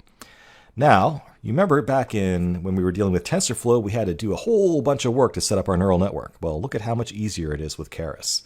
All we need to do is say that we're setting up a model, a sequential model, and that means that we can add individual layers to our neural network, one layer at a time, sequentially, if you will. So we will start off by adding a dense layer of 512 neurons with an input shape of 784 neurons. So this is basically our first layer that takes our 784 input signals from each image, one for each pixel, and feeds it into a hidden layer of 512 neurons. And those neurons will have the ReLU activation function associated with them. So with one line of code, we've done a whole lot of work that we had to do in TensorFlow before. And then on top of that, we'll put a softmax activation function on top of it to a final layer of 10, which will map to our final classification of what number this represents from 0 to 9. Okay? So wasn't that easy. We can even ask Keras to give us back a summary of what we set up just to make sure that things look the way that we expected. And sure enough, we have two layers here. One that has 512 and then going to a 10 neuron layer for the final classification. And this does sort of omit the input layer, but we do have that input shape of 784 features going into that first layer. All right. Now, you also might remember that it was kind of a pain in the butt to get the optimization and loss function set up in TensorFlow. Again, that's a one-liner in Keras. All we have to do is say that our loss function is categorical cross entropy, and it will know what to do there. We're going to use the RMS prop optimizer. Just for fun, we could use any other one that we wanted to. We could just use Atom if we wanted to, or there are other choices like AdaGrad, SGD. You can read up on those at this link here if you want to. And we will measure the accuracy as we go along. So that's all that's saying. Let's go ahead and hit that, and that will build the underlying graph that we want to run in TensorFlow. All right, so now we actually have to run it. And again, that's just one line of code with Keras. All we need to do is say that we're going to fit this model using this training data set. These are the input features, the input layers that we're going to train with. We want to use batch sizes of 100. We're going to run that 10 times. I'm going to set a verbosity level of 2 because that's what works best with an IPython notebook. And for validation, we will provide the test data set as well. So instead of writing this big function that does this iteration of learning by hand like we did in TensorFlow, Keras does it all for us. So let's go ahead and hit Shift-Enter and kick that off as well. Now, Keras is slower than TensorFlow, and it's doing a little bit more work under the hood, so this will take more time, but you'll see that the results are really good. I mean, even on that first iteration, we've already matched the accuracy that we got after 2,000 iterations in our hand-coded TensorFlow implementation. We're already up to Epoch 6, and we're approaching 99% accuracy on our training data. Keep in mind, this is measuring the accuracy on the training data set. And we're almost there. But yeah, I mean, even with just 10 epochs, we've done a lot better than using TensorFlow. And again, Keras is kind of doing a lot of the right things for you automatically without making you even think about it. That's the power of Keras. Even though it's slower, it might give you better results in less time at the end of the day. Now, here's something that we couldn't really do easily with TensorFlow. It's possible. I just, didn't get into it because that lecture was long enough as it was. But remember that we can actually integrate Keras with scikit-learn. So we can just say model.evaluate, and that's just like a scikit-learn model as far as Python's concerned, and actually measure, based on our test data set, what the accuracy is. And using the test data set as a benchmark, it had a 98% success rate in correctly classifying those images. So that's not bad. Now, mind you, a lot of research goes into optimizing this MNIST dataset problem, and 98% is not really considered a good result. Like I said, later in the course, we'll talk about some better approaches that we can use. But hey, that's a lot better than we got in the previous lecture, isn't it? As before, let's go ahead and take a look at some of the ones that it got wrong, just to get a feel of where it has trouble, things that our neural network has challenges. The code here is similar. We're just going to go through the first 1,000 test images here, and since it does have a much higher accuracy rate, we have to go deeper into that test data to find examples of things that went wrong. We'll reshape each image into a flat 784 pixel array, which is what our neural network expects as input. Call Argmax on the resulting classification in one-hot format and see if that predicted classification matches the actual label for that data. If not, print it out. All right, so you can see here that this model really is doing better. The ones that it's getting wrong are pretty wonky, okay? So in this case, we predicted that this was a number 9, and if I were to look at that myself, I might guess that was a 9 as well. Turns out this person was trying to draw the number 4. But, this is a case where even a human brain is starting to run into trouble as to what this person was actually trying to write. I don't know what that's supposed to be. Apparently they were trying to draw the number 4. Our best guess was the number 6. Not unreasonable given the shape of things. Here's somebody who was trying to draw a 2, but it looks a whole lot more like a 7. Again, I wouldn't be too sure about that myself. So, even though we flattened this data to one dimension, this neural network that we've constructed is already rivaling the human brain in terms of doing handwriting recognition on these numbers. I mean, that's kind of amazing. That one, I probably would have guessed a 3 on that one. But again, you can see that the quality of the stuff that it has trouble with is really sketchy. What is that? A scorpion? Apparently that was supposed to be an 8, and our best guess was a 2. But that's smudge. Wow. Okay, yeah, some people really can't write. That's a 7? Yeah, I mean, you get the point here. So just by using Keras alone, we've gotten better accuracy, we've gotten a better result because there's less for us to think about. All right, and you can probably improve on this even more. So again, as before with TensorFlow, I want you to go back and see if you can actually improve on these results. Try using a different optimizer than RMSProp. Try, different topologies. And the beauty with Keras is that it's a lot easier to try those different topologies now, right? Keras actually comes in its documentation with an example of using MNIST, and this is the actual topology that they use in their example. So go back and give that a try. See if it's actually any better or not. See if you can improve upon things. One thing you can see here is that they're actually adding dropout layers to prevent overfitting. So it's very easy to add those sorts of features here. Basically what we've done here is add that same dense layer of 512 hidden neurons, taking the 784 features, and then we're going to drop out 20% of the neurons at the next layer to force the learning to be spread out more and prevent overfitting. So might be interesting to see if that actually improves your results on the test data set by adding those dropout layers. All right, so go play with that. When we come back, we'll do some even more interesting stuff using Keras. So far we've seen the power of just using a simple multi-layer perceptron to solve a wide variety of problems. But you can take things up a notch. You can arrange more complicated neural networks together and do more complicated problems with them. So let's start by talking about convolutional neural networks, or CNNs for short. Usually you hear about CNNs in the context of image analysis, and their whole point is to find things in your data that might not be exactly where you expect it to be.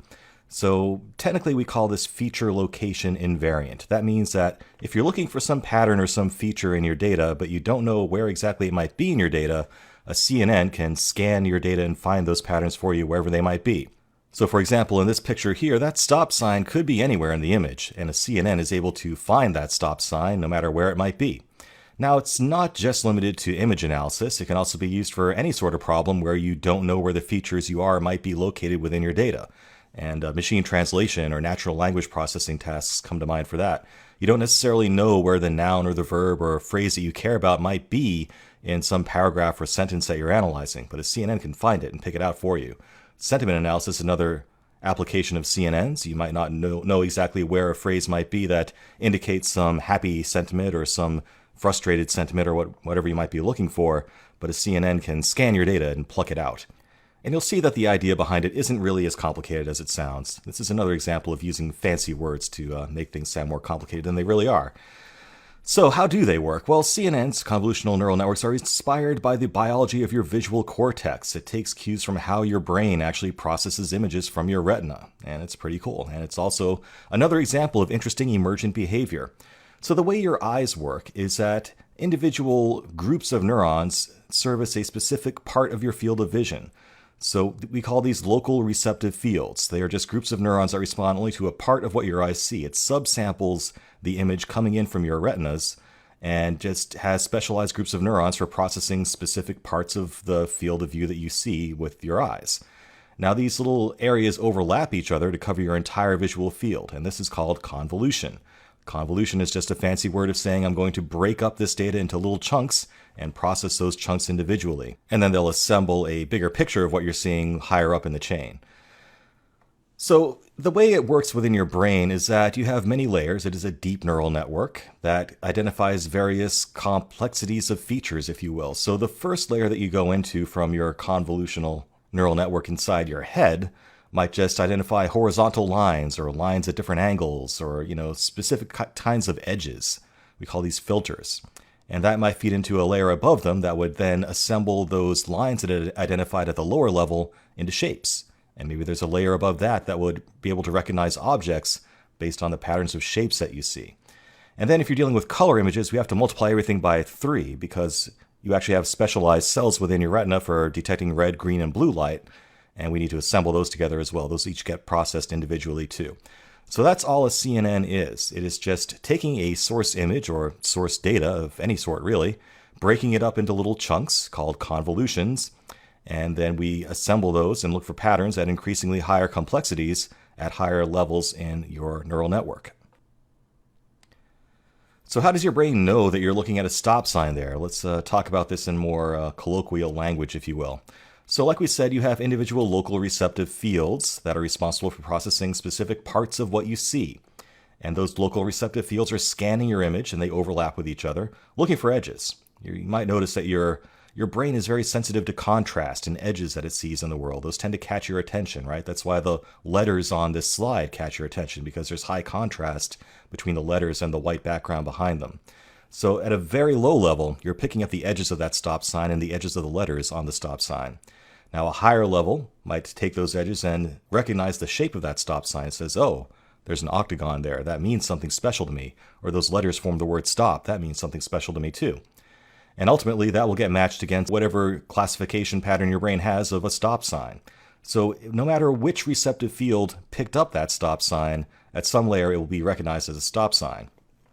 And furthermore, because you're processing data in color, it can also use the information that this stop sign is red and further use that to aid in its classification of what this object really is. So somewhere in your head there's a neural network that says, hey, if I see edges arranged in an octagon pattern that has a lot of red in it and says stop in the middle, that means I should probably hit the brakes on my car. And at some even higher level, where your brain is actually doing higher reasoning, that's what happened. There's a wire that says, hey, there's a stop sign coming up here, I better hit the brakes in my car. And if you've been driving long enough, you don't even really think about it anymore, do you? Like it's almost hardwired, and that literally may be the case. Anyway, a convolutional neural network, an artificial convolutional neural network, works the same way, same exact idea. So how do you build a CNN with Keras? Obviously, you probably don't want to do this at the low-level TensorFlow layer. You can, but CNNs get pretty complicated. A higher-level library like Keras becomes essential. First of all, you need to make sure your source data is of the appropriate dimensions, of the appropriate shape, if you will. And you are going to be preserving the actual 2D structure of an image if you're dealing with image data here. So the shape of your data might be the width times the length times the number of color channels. And by color channels, I mean if it's a black and white image, there's only one color, black and white. So you'd only have one color channel for a grayscale image.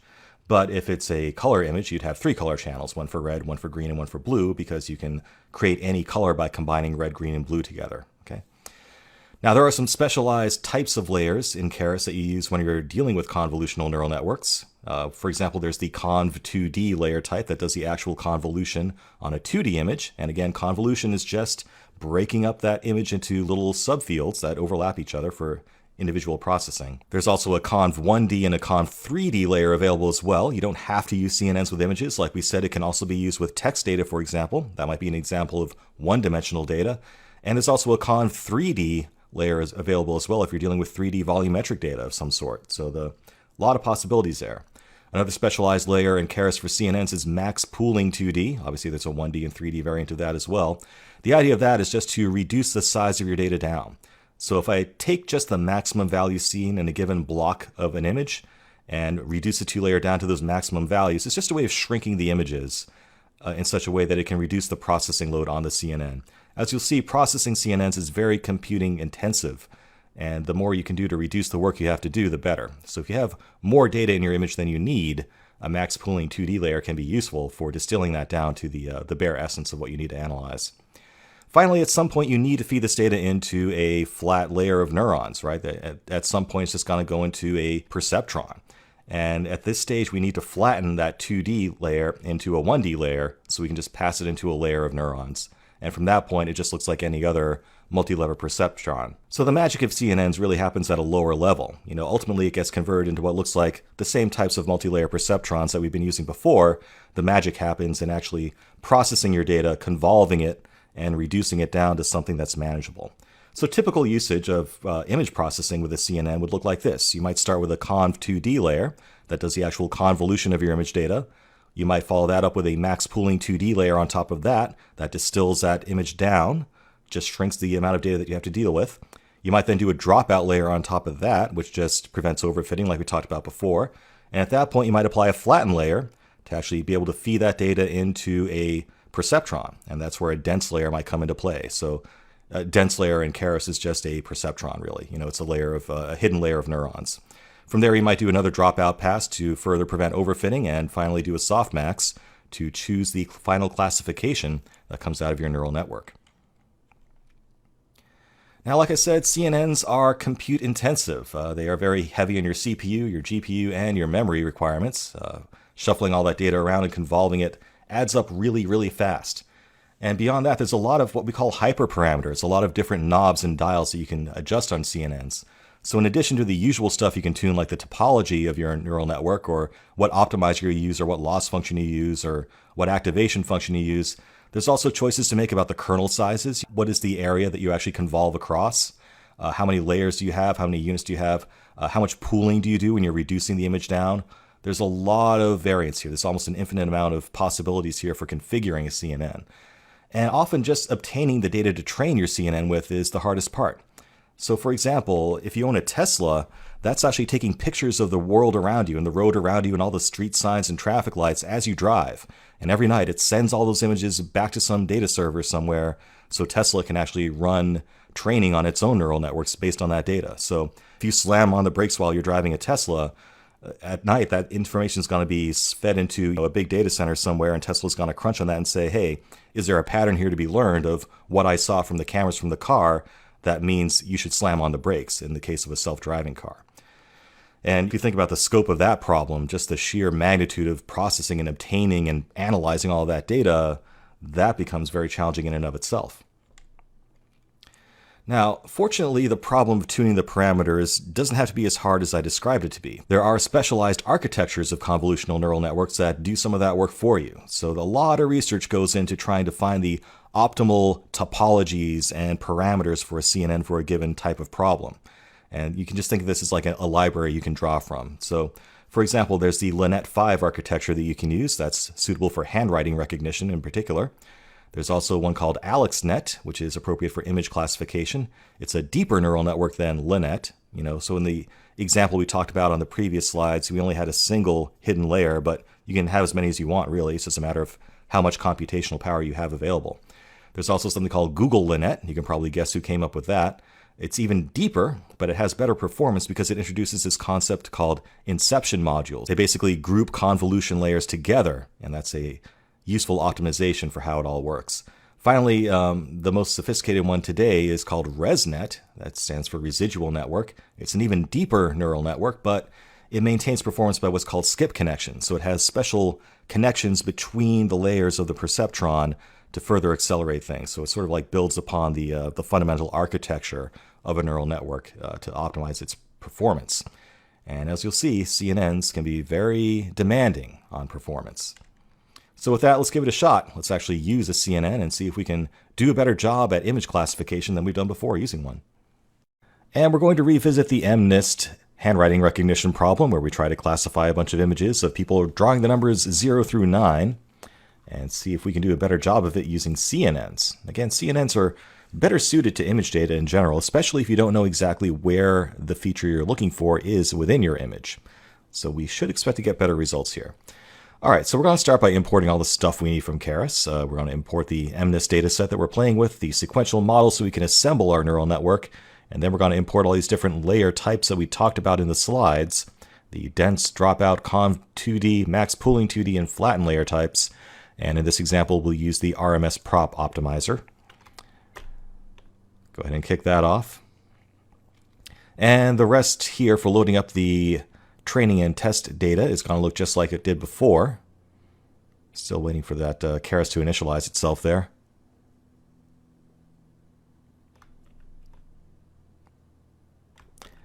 All right, so that should load up the MNIST dataset. we're going to shape this data a little bit differently. So since convolutional neural networks can process 2D data in all their 2D glory, we're not going to reshape that data into flat 1D arrays of 768 pixels. Instead, we're going to shape it into the width times the length times the number of color channels. So in this case, our data is grayscale in nature, so there's only a single color channel that just defines how white or dark the image is, the specific pixel is. And there's a couple of different ways that data can be stored. So we need to handle a couple of different cases here. It might be organized as color channels by width times length, or it might be width times length times color channels. So this is what this little bit of code here is dealing with.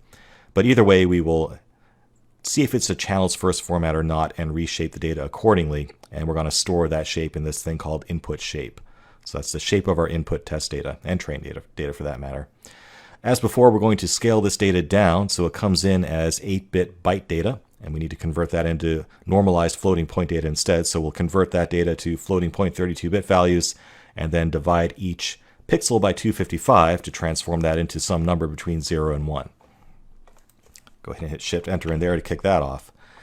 All right, and as before, we will convert the label data into one-hot categorical format because that will match up nicely with the output of our neural network. And nothing different here. We're just going to, again, do a sanity check to make sure that we successfully imported our data. So we'll pick a random training set sample to print out here and display.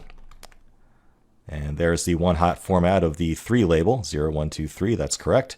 Human readable format 3, and it looks like that. Sure enough, that looks like the number 3. So it looks like our data is in good shape for processing. So now let's actually set up a CNN and see how that works. So let's walk through what's going on in this next code block here.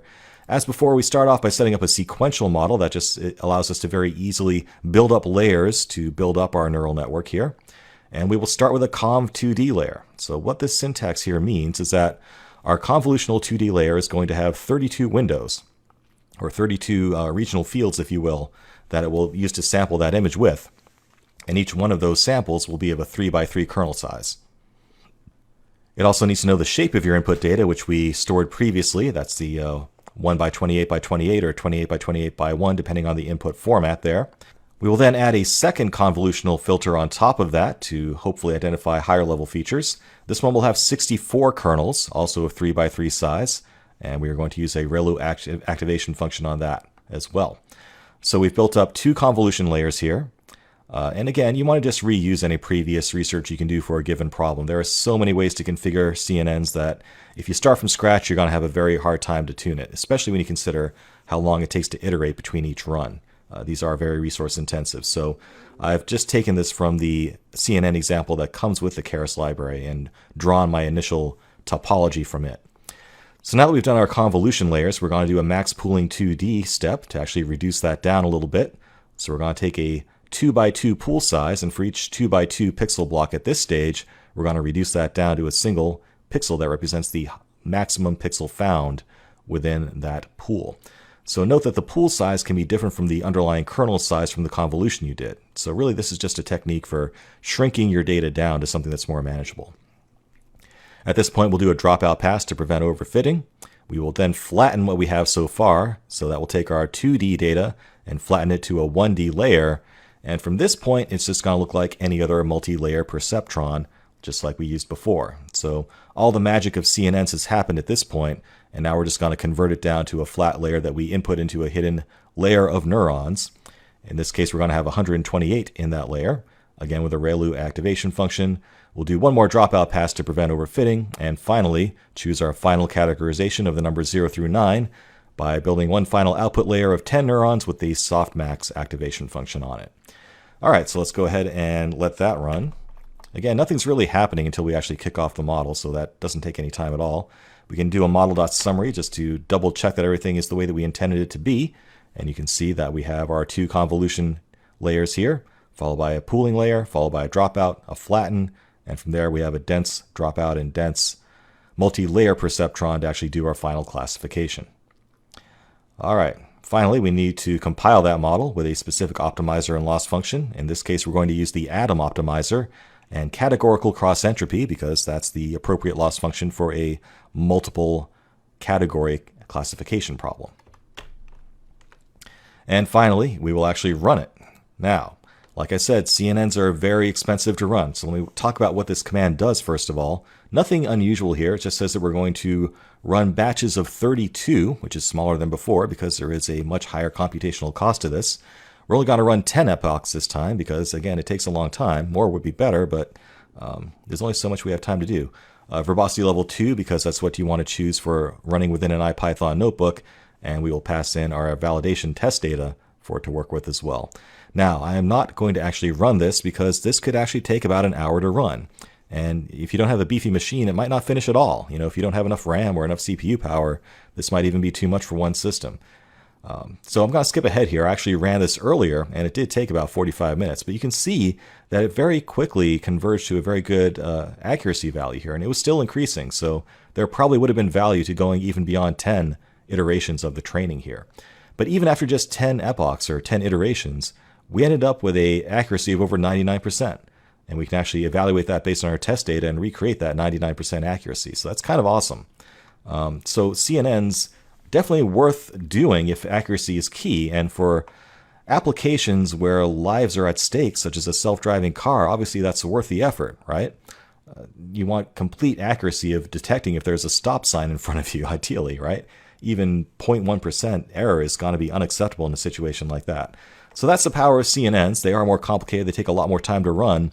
But as we said, the power of TensorFlow, which Keras is running on top of, means that you can distribute this work across an entire cloud of computers and an entire array of GPUs that are on each computer. So there are ways of accelerating this. We're just not taking advantage of that in this little example here. It's just illustrative. So there you have it, your first convolutional neural network, and you can see how powerful it is in successfully doing image classification, among other things. So cool, let's move on to another type of neural network next. Let's talk about another kind of neural network, the recurrent neural network. What are RNNs for? Well, a couple of things. Basically, they're for sequences of data, and that might be a sequence in time. So you might use it for processing time series data, where you're trying to look at a sequence of data points over time and predict the future behavior of something over time in turn. So RNNs are based for sequential data of some sort. And some examples of time series data might be web logs, where you're receiving different hits to your website over time, or sensor logs, where you're getting different inputs from sensors from the Internet of Things, or maybe you're trying to predict stock behavior by looking at historical stock trading information. These are all potential applications for recurrent neural networks because they can take a look at the behavior over time and try to take that behavior into account when it makes future projections. Another example might be if you're trying to develop a self-driving car. You might have a history of where your car has been, its past trajectories, and maybe that can inform how your car might want to turn in the future. So you might take into account the fact that your car has been turning along a curve to predict that perhaps it should continue to drive along a curve until the road straightens out. And another example, it doesn't have to just be time. It can be any kind of sequence of arbitrary length. So something else that comes to mind are languages, sentences. They're just sequences of words, right?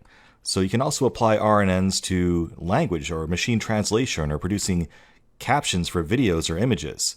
These are examples of where the order of words in a sentence might matter, and the structure of the sentence and how these words are put together could convey more meaning than you could get by just looking at those words individually without context. So again, an RNN can make use of that ordering of the words and try to use that as part of its model. Another interesting application of RNNs is machine-generated music. You can also think of music sort of like text, where instead of a sequence of words or letters, you have a sequence of musical notes. So it's kind of interesting. You can actually build a neural network that can take an existing piece of music and sort of extend upon it by using a recurrent neural network to try to learn the patterns that were aesthetically pleasing to the music in the past. Conceptually, this is what a single recurrent neuron looks like in terms of a model. So it looks a lot like an artificial neuron that we've looked at before. The big difference is this little loop here, okay? So now, as we run a training step on this neuron, some training data gets fed into it, or maybe this is an input from a previous layer in our neural network, and it will apply some sort of step function after summing all the inputs into it. In this case, we're going to be drawing something more like a hyperbolic tangent because mathematically we want to make sure that we preserve some of the information coming in more of a smooth manner. Now, usually we would just output the result of that summation and that activation function as the output of this neuron, but we're also going to feed that back into the same neuron. So the next time we run some data through this neuron, that data from the previous run also gets summed in to the results. Okay, so as we keep running this thing over and over again, we'll have some new data coming in that gets blended together with the output from the previous run through this neuron, and that just keeps happening over and over and over again. So you can see that over time, the past behavior of this neuron influences its future behavior, and it influences how it learns. Another way of thinking about this is by unrolling it in time. So what this diagram shows is the same single neuron, just at 3 different time steps. And when you start to dig into the mathematics of how RNNs work, this is a more useful way of thinking about it. So if we consider this to be time step 0, you can see there's some sort of data input coming into this recurrent neuron, and that will produce some sort of output after going through its activation function. And that output also gets fed into the next time step. So if this is time step 1 with this same neuron, you can see that this neuron is receiving not only a new input, but also the output from the previous time step. And those get summed together, the activation function gets applied to it, and that gets output as well. And the output of that combination then gets fed onto the next time step, called as time step 2, where a new input for time step 2 gets fed into this neuron, and the output from the previous step also gets fed in. They get summed together, the activation function is run, and we have a new output. This is called a memory cell because it does maintain memory of its previous outputs over time.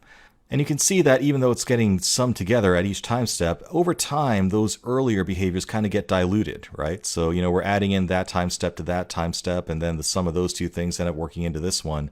So one property of memory cells is that more recent behavior tends to have more of an influence on the current behavior that you get out of a recurrent neuron.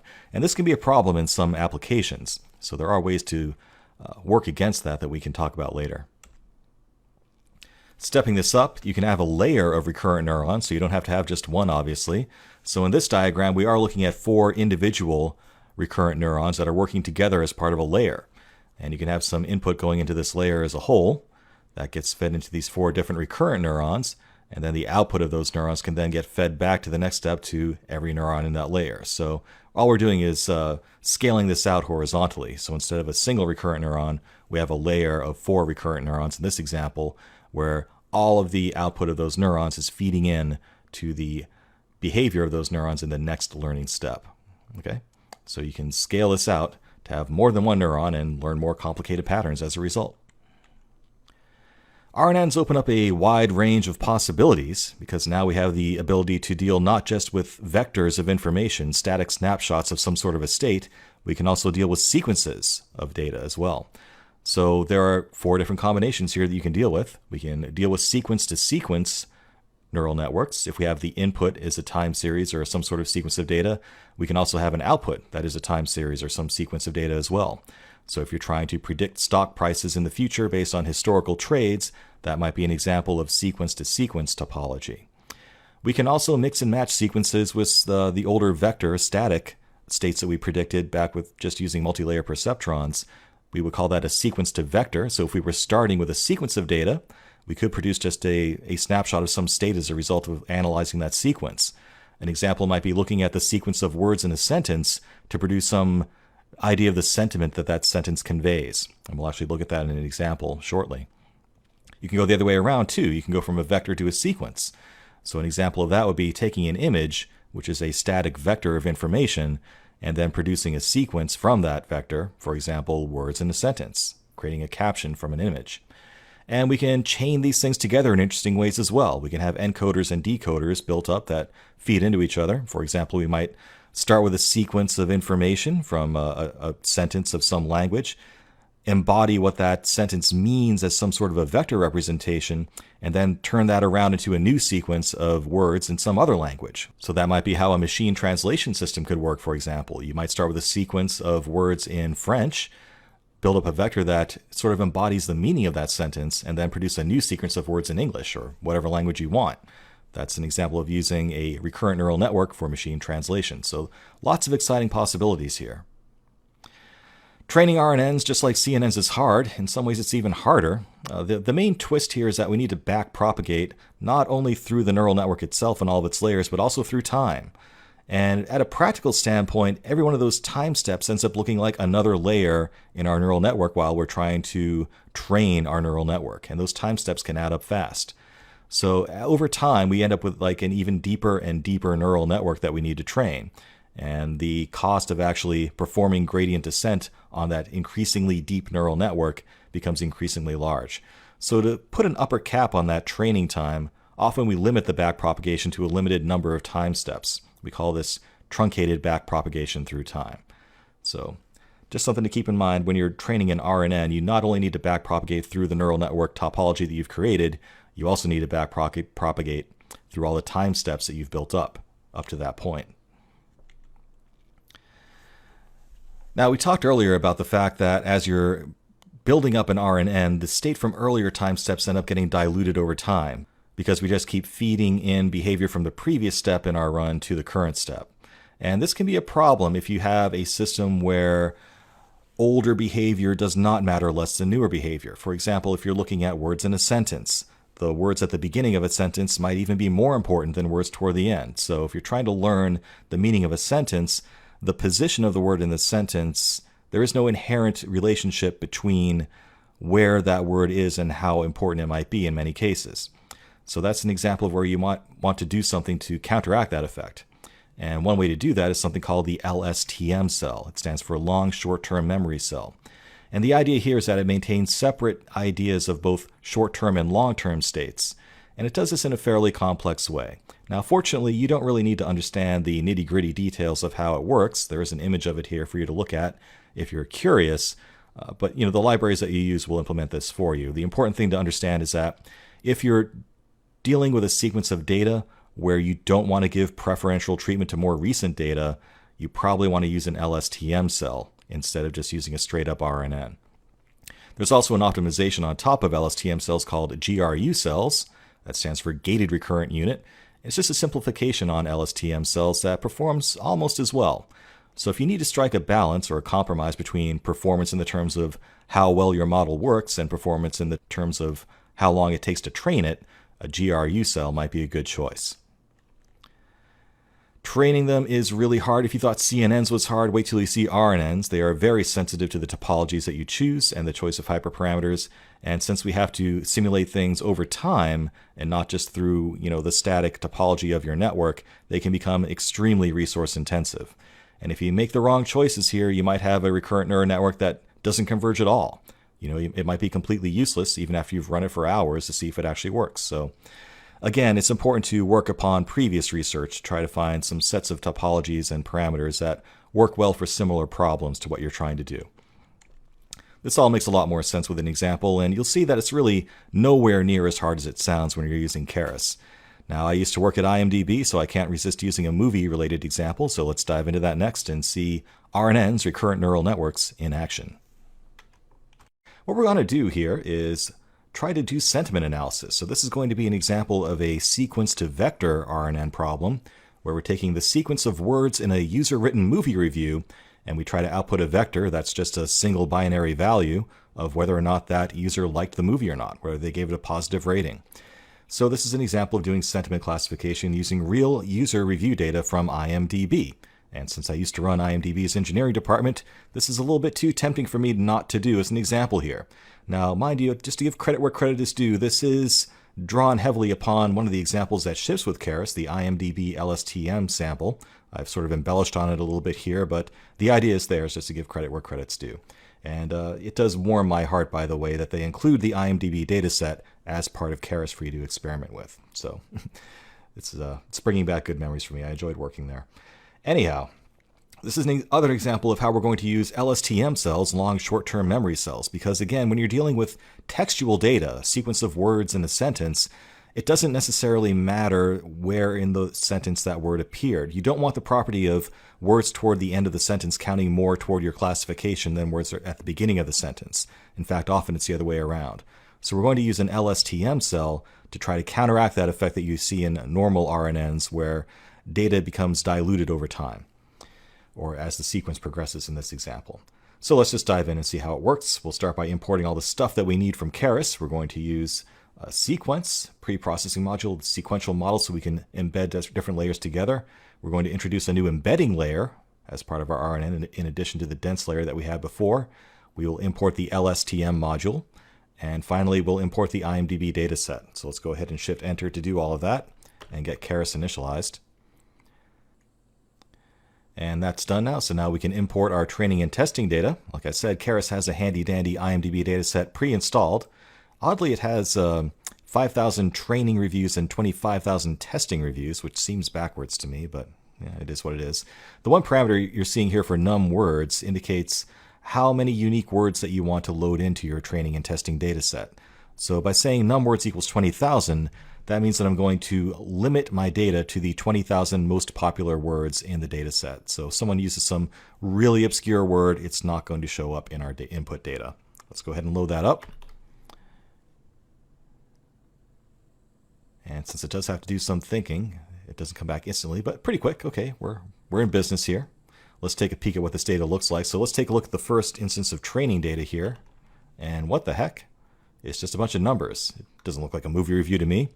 Well, you can be very thankful to the folks at Keras for doing this for you. So the thing is, when you're doing machine learning in general, usually models don't work with words, they work with numbers, right? So we need to convert these words to numbers somehow as a first step. And Keras has done all this pre-processing for you already. So, you know, the number 1 might correspond to the word the, or I actually have no idea what it corresponds to. But they've encoded each unique word between 0 and 20,000, because we said we wanted the 20,000 most popular words, to numbers. Okay, so it's kind of a bummer that we can't actually read these reviews and get sort of an intuitive meaning of what these reviews are saying, but it saves us a whole lot of work. And I've said before that often a lot of the work in machine learning is not so much building your models and tuning them, it's just processing and massaging your input data and making sure that your input data looks good to go. So even though this doesn't look like a movie review, it is a movie review. They've just replaced all of the words with unique numbers that represent each word. We can also take a look at the training data. So the classification of this particular review was 1, which just means that they liked it. So the only classifications are 0 and 1, which correspond to a negative or a positive sentiment for that review. Okay, so we have all of our input data converted already to numerical format. That's great. Now we just have to go ahead and set things up. Let's start by creating some vectors for input here. So we're going to break out our training and test data here. We're going to call sequence.pad sequences just to make sure that everything has a limit on them to 80 words. So the reason we're doing this is because, like we said, RNNs can blow up very quickly. You have to backpropagate through time. So we want to have an upper bound on how many time steps we need to backpropagate to. So by saying max len equals 80, that means we're only going to look at the first 80 words in each review and limit our analysis to that. So that is a way of truncating our backpropagation through time. It's sort of a low-tech way of doing it, but it's effective. Otherwise, we would be running this thing for days. Okay, so the only point here is to trim all of these reviews in both the training and the test data set to their first 80 words, which again have been converted to numbers for us already. Let's build up the model itself. Hey, we didn't actually run that, so let's go ahead and hit Shift-Enter on that block. Okay. Now we can build up the model itself, and for such a complicated neural network, I think it's pretty remarkable how few lines of codes are going on here. So let's talk through this. We'll start by creating a sequential model, meaning that we can just build up the topology of our network one step at a time here. So we'll start with some additional pre-processing. We're using what's called an embedding layer here, and all that does is convert our input data of words up to the first 80 words in a given review into dense vectors of some fixed size. So it's going to create a dense vector of a fixed size of 20,000 words and then funnel that into 128 hidden neurons inside my neural network. So that's all that embedding layer is doing. It's just taking that input textual data that's been encoded and converting that into a format that's suitable for input into my neural network. Then, with a single line of code, we build our recurrent neural network. So we just say add an LSTM, and we can go through the properties here. We're going to say we're going to have 128 recurrent neurons in that LSTM layer. And we can also specify dropout terms just in that same command here. So we can say that we want to do a dropout of 20%, and that's all there is to it. That one line of code sets up our LSTM neural network with 128 recurrent neurons and adds dropout phases of 20% all in one step. Finally, we need to boil that down to a single output neuron with a sigmoid activation function because we're dealing with a binary classification problem, and that's it. So we've defined the topology of our network with just 4 lines of code, even though it's a very complicated recurrent neural network using LSTM cells and dropout phases. But Keras makes that all very easy to do. We then need to tell Keras how to optimize this neural network and how to train it. So we will use binary cross entropy because this is ultimately a binary classification problem. Did the person like this movie or not? We'll use the Atom optimizer this time, just because that's sort of the best of both worlds for optimizers. And then we can kick it off. So let's go ahead and run these 2 previous blocks. Shift Enter. Shift Enter. And at this point, you're ready to actually train your neural network. And let's just walk through what's going on here. It's very similar from the previous examples. In this case, we're going to use batch sizes of 32 reviews at once. We're going to run it over 15 training steps, or epochs, set a verbosity layer that's compatible with IPython notebooks, and provide the validation data for its use as well. Now, again, I'm not going to actually run this right now because it will take about an hour. Like I said, RNNs are hard. They take a lot of computing resources. And since all I'm doing is running this on my single CPU, I don't even have things configured to use my GPU or let alone a cluster of computers, this takes a long time. But I did run it earlier, and you can see the results here. So over 15 epochs, you can see that the accuracy that it was measuring on the training data was beginning to converge. Seems like after about 13 steps, it was getting about as good as it was going to get. And then furthermore, we can actually evaluate that model given the testing data set. So let's go ahead and call evaluate on that with our test data, again using 32 batches. And if we were to run that, we would see that we end up with an accuracy of 81% on our model here. Doesn't sound that impressive, but when you consider that all we're doing is looking at the first 80 words of each review and trying to figure out, just based on that beginning, whether or not a user liked the movie or not, that's not too bad. But again, step back and think about what we just made here. We've made a neural network that can essentially read English language reviews and determine some sort of meaning behind them. In this case, we've trained it how to take a sequence of words at the beginning of a movie review that some human wrote and classify that as a positive review or a negative review. So in a very real sense, we've at some level, at a very basic level, taught our computer how to read. How cool is that? And the amount of code that we wrote to do that was minimal, right? So it's kind of mind-blowing. It's really just a matter of knowing what technique to use to build your neural network, providing the appropriate training data, and then your neural network does the rest. It's really kind of spooky when you sit back and think about it.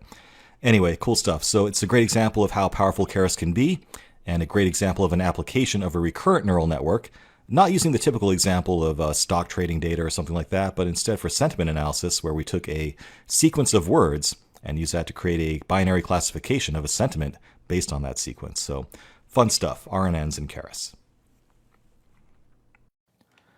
The world of AI is in a strange and exciting time. With transfer learning, it's never been easier to deploy a fully trained artificial intelligence model and start using it for real-world problems. The idea here is to use pre-trained models already that are out there available on the internet for anyone to use. And for a lot of common problems, you can just import a pre-trained model that somebody else did all the hard work of putting together and optimizing and figuring out the right parameters and the right topology and just use them. So for example, if you're trying to do image classification, there are pre-trained models out there that you can just import. Some of them are called ResNet, Inception, MobileNet, and Oxford VGG are some examples, and they come pre-trained with a very wide variety of object types. So in many cases, you can just unleash one of these off-the-shelf models, point a camera at something, and it will tell you what it is. That's kind of freaky. Similarly, for natural language processing, there are pre-trained models available as well, such as Word2Vec and Glove, that you can use to basically teach your computer how to read with just a few lines of code. Now, you can just use them as is, but you can also just use them as a starting point if you want to extend on them or build on them for more specific problems. So even if they don't solve the specific problem you're trying to solve, you can still use these pre-trained models as a starting point to build off of. That is, a lot easier to get going with. You don't have to waste a lot of time trying to figure out the right topology and parameters for a specific kind of problem. You can start with a model that's already figured all that out for you and just add on top of it. This is called transfer learning. Basically, we're transferring an existing trained model from somebody else to your application. Now, you can find more of these pre-trained models in what are called model zoos. A popular one is called the Caffe Model Zoo. And it's, I'm not sure what to think of all this. I mean, it is super, super easy to deploy AI now, as you'll soon see in our next example. you can just import an existing Model Zoo model and start using it with just, 4 or 5 lines of code. You don't have to really be a very good developer anymore to actually use AI for practical applications. So kind of a weird place for the industry to be right now, and kind of opens up a lot of interesting and potentially scary possibilities of how people might start to use this technology when there's such a low barrier to entry now of actually using it. Anyway, let's dive into a real world example and I'll show you just how scary easy it is now. So let's dive into transfer learning. Open up the transfer learning notebook in your course materials and you should see this, and you will soon see just how crazy easy it is to use and how crazy good it can be. So we're going to be using the ResNet 50 model here. This is used for image classification. So it's an incredibly easy way to identify objects in arbitrary images. So if you have a picture of anything, maybe it's coming from a camera or video frames or what have you, this can tell you what's in that picture pretty reliably, it turns out. So let's have some fun with it. So just to prove a point, I'm going to try some of my own vacation photos here with it. So we're going to be sure that the pictures that I'm giving ResNet 50 to classify are pictures that it's never seen before, and see what it can do with it. For example, I took this picture of a fighter jet while I was exploring the deserts of California. Let's just run that. This is included with your course materials. And there we have a picture of a fighter jet. So as a start, let's see if the ResNet 50 model can identify it and see what's involved in actually coding that up. First, we just need to import the modules we need. So we need to import the ResNet 50 model itself. Again, that is built into Keras along with several other models as well. We don't even have to go to the trouble of downloading and installing it. It's just there. And we're also going to import some image pre-processing tools, both from Keras itself and as part of the ResNet 50 package itself. We're also going to import NumPy because we're going to use NumPy to actually manipulate the image data into a NumPy array, which is ultimately what we need to feed into a neural network. So let's go ahead and run that block. Now, one sort of limitation of the ResNet 50 model is that your input images have to be 224 by 224 resolution. That's in part to make sure that it can run efficiently. It's also limited to one of 1,000 possible categories, and that might not sound like a lot, but I think you'll be surprised at just how much detail it will give you as to what a thing is. So let's go ahead and load up that image again. This time we will scale it down to 224 by 224 while we're loading it, and we will convert that to a NumPy array with these 2 lines of code, and then call the ResNet 50 model's preprocess input to do something to prepare that data. I assume it's scaling it down into whatever range it wants and maybe doing some pre-processing of the image itself to make it work better. It's kind of a black box, and that's a little bit what's weird about using transfer learning. You're just sort of taking it on faith that it's doing the right thing, but from a practical standpoint, that's not a bad thing to do. Let's go ahead and run this. All right, so it's pre-processed my image. That was pretty quick. Now we'll load up the actual model itself. 1 line of code is all it takes. Model equals ResNet 50. The weights there represent that it's going to use weights learned from the ImageNet data set. So you can even use variations of ResNet 50 that were trained on different sets of images there potentially. So let's go ahead and load up the model.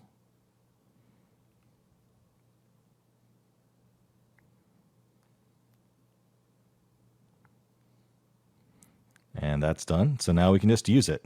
So we now have a pre-trained image classification model here with 1 line of code, and we can just use it now. All we have to do is call predict on it, and we're done. That's it. It's really that easy. So let's try it. We have, as you recall, our pre-processed fighter jet image here in the X array here, and we will just call model.predictX and see what it comes back with. I'll come back with a classification, and to translate that into something human readable, we'll just call the decode predictions function that comes with the ResNet 50 model as well. It's just that easy. Okay, literally 2 lines of code here, right? We just had 1 line to actually load up the ResNet 50 model and transfer that learning to our application, if you will, specifying a given set of weights that was pre-learned from a given set of images. And then we just call predict on that model, and we're done. That's it. Let's run that and see if it actually works. Wow. Okay, so yeah, its top prediction was actually warplane, and that's exactly what this is a picture of, even though it's never seen this picture before, ever. And I didn't do anything to make sure that the photo was like from the right angle or properly framed or anything like that, or, pre-processed with a lot of contrast. It just works. It's kind of spooky good. Its second guess was a missile followed by a projectile, and yeah, there were missiles and projectiles on that plane as well, so not only did it tell me it was a warplane, it told me that it was a warplane that had missiles on it. I mean, wow. That's crazy good, right? Let's try with some other images. Maybe we just got lucky. So let's make a little convenient function here to do this on a given image more quickly. So we'll write a little classify function here, and it will start off by displaying a picture of the thing that we're starting to classify here. It will then load that image up, scaling it down to the required 224 by 224 dimension, convert that to a NumPy array, pre-process it, and then just call predict on the ResNet 50 model and see what it comes back with. So now we can just say classify and whatever our image file name is, and it will tell us what it is. So we've reduced our little bit of code here to just one line now. So I can now just hit Shift Enter to define that function, and now I can just say, well, I have a file called bunny.jpg in my course materials. Let's classify that. Shift Enter. There's a picture of a bunny rabbit in my front yard that I took once, and sure enough, the top classification is wood rabbit, followed by hare. So not only is it saying it's a rabbit, it's telling me what kind of rabbit. I don't really know my rabbit species that well, so I'm not sure if that's actually a wood rabbit, but it could be. I don't know. Either way, it's pretty impressive. I mean, it's not even like a prominent piece of this image. It's just sort of like sitting there in the middle of my lawn, and it's not even that clear of a photo either. Imagine this scaled down to 224 by 224. There's really not going to be a lot of information there, but it's still figured out that that's a rabbit. How about a fire truck? Picture of a fire truck. And this isn't a normal fire truck either. This is like at that same aviation museum that I took a picture of that warplane of. It's a sort of an antique fire truck that was used by the Air Force. But still, fire engine is the top prediction. Wow, that's kind of cool. I took a picture of my breakfast once at a fancy hotel in London. Let's see what it does with that. A full English breakfast, mind you. When in London, one must eat as Londoners do. Actually, I don't know if they really eat full English breakfast there, but it's still good. Yeah, so it picked up that there's a dining table in this picture. There's a tray containing my food. A restaurant. I mean, well, this was actually room service, but you could definitely imagine that's in a restaurant instead. So yeah, again, an impressive job here on a random photo from a vacation. Like, it's never seen this picture before. I took absolutely put no thought into making sure this was a picture that would work well with machine learning or artificial intelligence for image classification. Let's keep going. When I was in England, I visited some castles in Wales.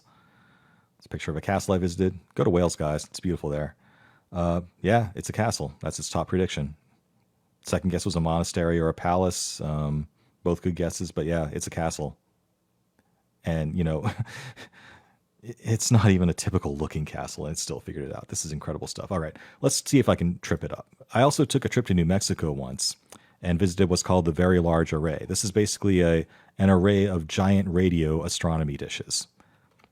With only 1,000 classifications, I wouldn't imagine it would get this, right? So there's the picture. It's just a bunch of giant radio astronomy telescopes. And it says it's a radio telescope.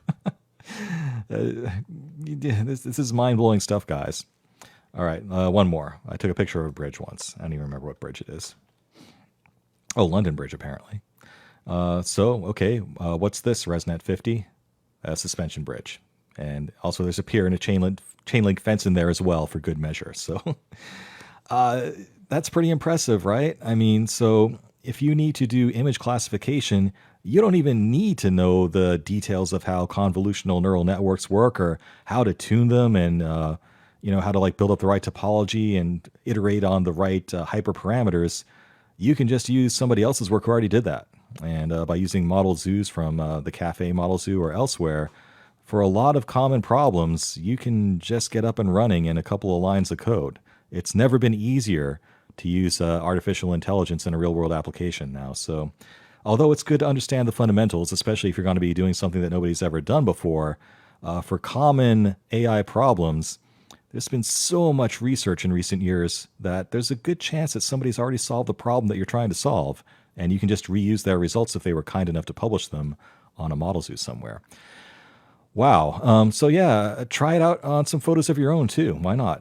If you have some, just throw them in the course materials and call my classify function on it and see what it does with it. Just have some fun with it. And you can also try some different models too and see how they behave differently. ResNet 50 was actually the model that worked the best for my photos, but there are other models included with Keras, including Inception and MobileNet that you might want to try out. If you do want to play with them, you'll have to refer to the documentation here. There's a link to it here. You do need to know what image dimensions that it expects the input in, for example, or else it won't work at all.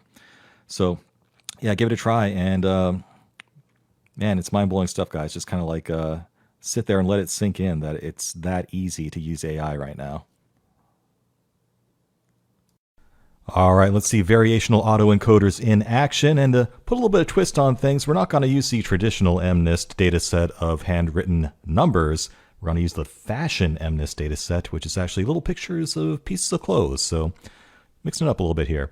What we're going to try to do is train our VAE to generate pictures of clothing. So let's see how it works. All right, so let's dive in here. Open up the Variational Autoencoders notebook from the course materials if you'd like to follow along. If you do want to follow along, though, it's pretty important that you have a GPU available, that you have TensorFlow GPU installed. Otherwise, you're going to find that this takes a really long time to train. So if you don't, just head over to this link here at tensorflow.org/install/GPU, and that will walk you through what you need. You will need an NVIDIA graphics card, and you'll probably need to go to the NVIDIA developer website and sign up to get the CUDNN library installed as well. But this walks you through what you need to do if you do want to follow along and you don't have TensorFlow GPU installed. If you don't know if you have GPU support already, that's what this first block checks. So let's go ahead and Shift Enter in here. And it's just going to list how many GPUs I have access to from TensorFlow. It's also going to load up the TensorFlow library itself, so that's going to take a little bit of extra time. I can hear my hard drive chugging away as it loads up TensorFlow. All right, the chugging is slowing down. We have one GPU available. That's enough. But if it says 0, again, you're probably going to want to stop and either go install TensorFlow GPU or just watch the video without following along, because otherwise both VAEs and GANs will take a long time to train. All right, we're also going to set a consistent random seed so I can get somewhat consistent results out of this notebook and don't have any nasty surprises. This is pretty complicated. It's harder than you might think to have a consistent random seed and to get consistent results. And that's because we're using a GPU, so we're doing a bunch of training in parallel, and getting consistent results out of that when you're dealing with randomly generated initial conditions and various randomness within the model itself even, that can get a little bit dicey. Even with all of this that we're doing here, we're not going to get perfectly consistent results, but it will at least be close. So let's go ahead and Shift Enter on that as well. All right, let's talk about that Fashion MNIST dataset a little bit. So like I said, it's like the MNIST dataset, the one that we've been using before, where it's just handwritten digits 0 through 9, right? The difference is that instead of numbers, we're looking at pictures of clothes. So a little bit interesting. And the various classes that we have available to us are t-shirts, trousers, and pullovers. I'm guessing this came from the UK or something. That's pants and sweaters where I come from. Dresses, coats, sandals, shirts, sneakers, bags, and ankle boots. So you can see that example I talked about in the slides of different kinds of shoes was not theoretical. We're really going to be looking at sandals, sneakers, and boots independently here. So let's start by importing our data in and making sure that we understand the dimensionality of it. So all we're going to do here is load up the Fashion MNIST dataset, which conveniently is built into Keras.datasets already for us. We'll load that up, and we'll just check that everything's as we expect. 60,000 training images and 10,000 test images. Each one is 28 by 28 grayscale image. All right, Shift Enter. And nothing's complaining, so everything is as we expect. And it's always a good idea to take a look at the data, get a feel for it before you start messing around with it. So what we're going to do here is plot what this looks like in a 9x9 grid. We'll take 9 samples at random out of our 60,000 training set and plot each one using grayscale. And let's see what we get. Just plucking out 9 at random. So you can see we've got what looks like a, I guess that would be called a sandal, a handbag, looks like a dress, some pants or trousers as they call it. Ankle boot, I guess. Honestly, I'm not sure what that is. I think that's a handbag. So you can see, you know, the data is not the greatest to begin with, but that's what makes this challenging and interesting, right? But they're pretty, except for that thing. I'm not sure what that is. Everything else is pretty recognizable as a piece of clothing. All right, so the first thing we need to do is pre-process our data. First thing we're going to do is combine our training and test data together. Why? Because this is not a classification problem. I'm not trying to figure out, is this a boot, is this a pair of pants? I'm trying to create a system that can generate pictures of clothes in general. So because I'm not actually trying to test my ability to classify these things, that test data set with that label data that tells me if I classified it right isn't really useful for this problem. So instead, I'm just going to use it for extra training data. So the first thing we're going to do is concatenate the training data set and the test data set together into a single data set called Creatively Dataset. I'm also going to add an extra dimension to that data set because our convolutional layers expect 3 channels of input, not just 2. I'm also going to convert that to floating point data and normalize that to 0 to 1. So the raw data is just going to be integer data from 0 to 255, representing how bright that pixel is. This actually transforms that to a floating point number between 0 and 1 because the sigmoid activation values in our model are between 0 and 1. So we're just sort of massaging the data here to fit the input of our convolutional layers better. Shift-Enter to run that. All right, so now things get interesting. First thing we're going to set up is our sampling layer here, and this is where that reparametrization trick, hey, I actually said it right, comes into play here. So remember, we need to move that random component out into an epsilon term while retaining mu and sigma, the mean and variance of our data coming in here. Actually, we're going to be using the log of the variance as we come into here, as you'll see shortly. So our sampling layer is going to be this custom layer, and it will take in the inputs of the mean and log variance. It will then extract what the batch size is by looking at the first dimension of the z-mean input coming in, and the dimensionality of that data by looking at the second dimension. We then compute epsilon, that is the random term we talked about in the slides. It's just a normalized random number of that shape that we expect to match up what we're getting in for the z-mean data that's coming in. So we're creating a bunch of epsilon random numbers in the size of whatever the batch size is times the number of dimensions that we have. And what we return is just mu plus sigma times epsilon. It's a little bit more complicated because, again, we're using the log of the variance here for training purposes later on. So to convert that back to an actual variance, we'd have to take the exponential of that of 0.5 times the log of the variance. So some basic algebra there. But fundamentally, this is returning the reparameterization trick we talked of z equals mu plus sigma times epsilon.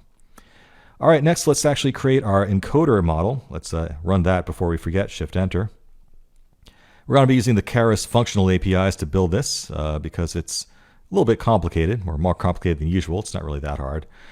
All right, so we're going to have this build encoder function. Its job is to return a Keras model for the encoder, part of our larger model.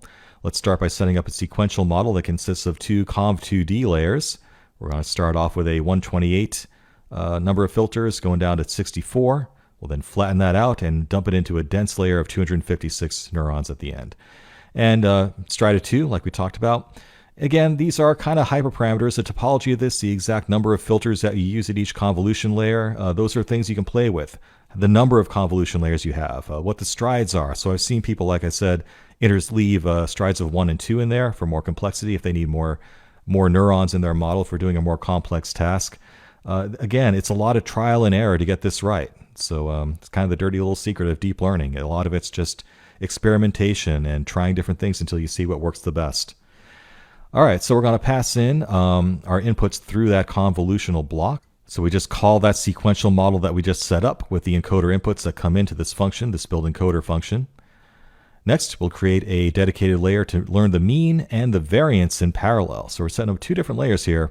One's going to be a dense layer of the dimensionality that we pass in as a parameter to build encoder. Again, another hyperparameter we can play with.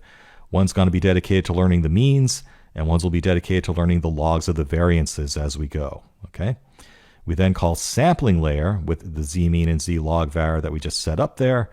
Again, that's dumping it into here where we apply that reparameterization trick to combine it all together. All right. And we return finally the actual Keras model that's composed of it all. We pass in the model with the encoder inputs, z-mean, z-log var, and the latent vectors there is z. All right, a little note here in the comments here too. Note that z-mean and z-log var are not the final output of this encoder, but we will feed that into the KL divergence loss in a little bit. Now that we have our function to build the encoder, let's actually use it. We'll set up our input layer here of 28 by 28 by 1. So again, our input images from FashionMNIST are 28 by 28 with 1 color channel, just grayscale. We'll call that encoder inputs. Pass it into build encoder with latent dimensions of just 2 and the inputs that we just loaded up. And we'll print out the summary just to do a sanity check. Shift-Enter, see what we get. There we go. All right. Looks reasonable to me. Moving on. Now we need to also implement our decoder. So again, it's kind of the inverse of what we just did. We're just going to be using conv2d transpose instead of conv2d, because instead of trying to reduce these images down to their latent vectors, we're going to be expanding them from their latent vectors to an image. So we're kind of going backwards here.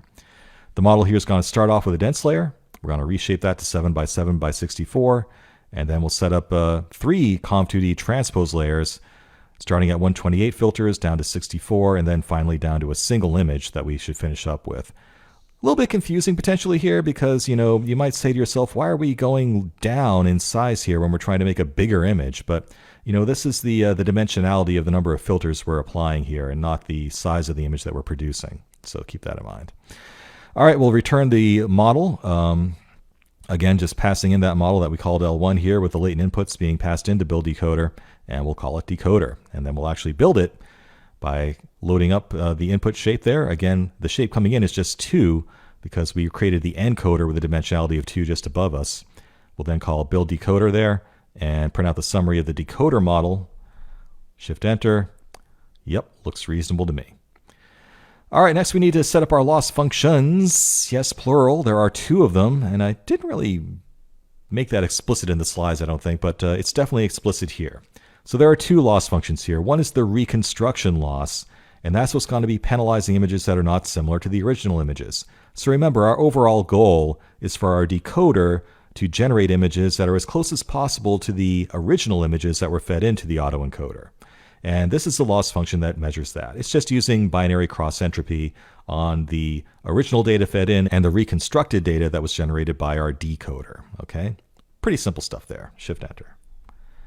And then we're also going to measure the KL divergence loss here as well. And this we talked about in depth in the slides about what that's all about. So I'm not going to go over it again. But we did talk about where all these formulas came from there. Again, this is looking at the distance between the probability distributions on both sides. So we're looking at the probability distribution of the original data versus the probability distribution generated from the generated data. And we want those, again, to be as close as possible. And we're measuring that with the KL divergence loss function here. So let's go ahead and define that as well. Shift enter. And, well, we need to have a overall loss function at the end of the day. You can't really have 2 loss functions at the same time. So that's what this next block does. It calculates the total loss as a function of both the reconstruction loss, which again is just measuring how similar the original and reconstructed images are to each other, and the KL divergence loss, which again is measuring how close the probability distributions of each image is. Now we need to combine them together somehow. The obvious thing would be to just take the mean of the 2, but it turns out that weighting that is also another important hyperparameter that needs to be tuned. So you can see we're getting pretty deep into the number of hyperparameters that need tuning in this model in the variational autoencoder, and that's why it's so difficult to get these things trained well. Now, this KL weight is basically what we're calling that parameter 3.0. Basically, we're going to be weighting the KL divergence loss by that number. And that is a very important parameter for affecting how good the final results are, it turns out. So I've done some experimenting already and settled on a number of 3, but maybe you can do better. Maybe a different weight will actually produce better results for you. Let's go ahead and shift enter. Again, all we're doing here is taking the reconstruction loss, calling that loss 1, the KL divergence loss, calling that loss 2, and we're returning both the individual losses so we can keep track of them as we train, but the final total loss that we're actually going to be optimizing on is going to be the reconstruction loss plus the weight of 3 times the KL divergence loss. That's how we're combining them together into the overall loss function. All right, moving on. So because we have a custom loss function, we kind of have to make our own custom model that uses it. Most of this code looks like a lot of code, but most of it's just keeping track of those different loss functions so we can graph them and visualize them later on. We're going to create a VAE model here that derives from keras.model, so it's just a custom model. We're going to create our own little constructor here that just sets up a total loss tracker, a CE loss tracker, and a KL loss tracker. So this is just going to be used to keep track of the total loss, that combined loss that we talked about. That includes that weight on the KL loss, the reconstruction loss, which here is called CE loss, and the KL loss, which is called KL loss. And we declare those as all being observable here in this block of code. And here's where we get to the actual meat of our actual model here by overriding the train step function. So we use a gradient tape here in TensorFlow to actually explicitly define how the training works. For the forward path, we just call self.encoder with the data coming in, and that returns back, as we saw above, the z mean, the z log var, and the z itself. We then construct the reconstructed image by calling self.decoder, and that will give us back our reconstructed images. So encoder, again, is running our encoder model to boil those images down to that probability distribution z, and we're also keeping track of the means and log variances independently here as well. And then the decoder is called with that resulting probability distribution z to try to reconstruct that image, and we're calling that reconstruction. We then calculate the total loss between the two. And again, calc total loss is looking at both the reconstruction loss and the KL divergence loss, and we're going to keep track of them both independently so we can view them, and finally just look at the total loss between the two. For the actual training itself, that happens in the back propagation phase, right? If you remember how neural networks just work in general. So what we're going to do here is just calculate the gradients here based on the trainable weights that we set up. And we will apply gradients by just zipping together those gradients and the trainable weights, and we'll optimize on those trainable weights. What ties this all together is using that total loss here that came from calc total loss to actually, bake that into how the back propagation works. So that's really where we're incorporating our custom loss function into how this model is trained.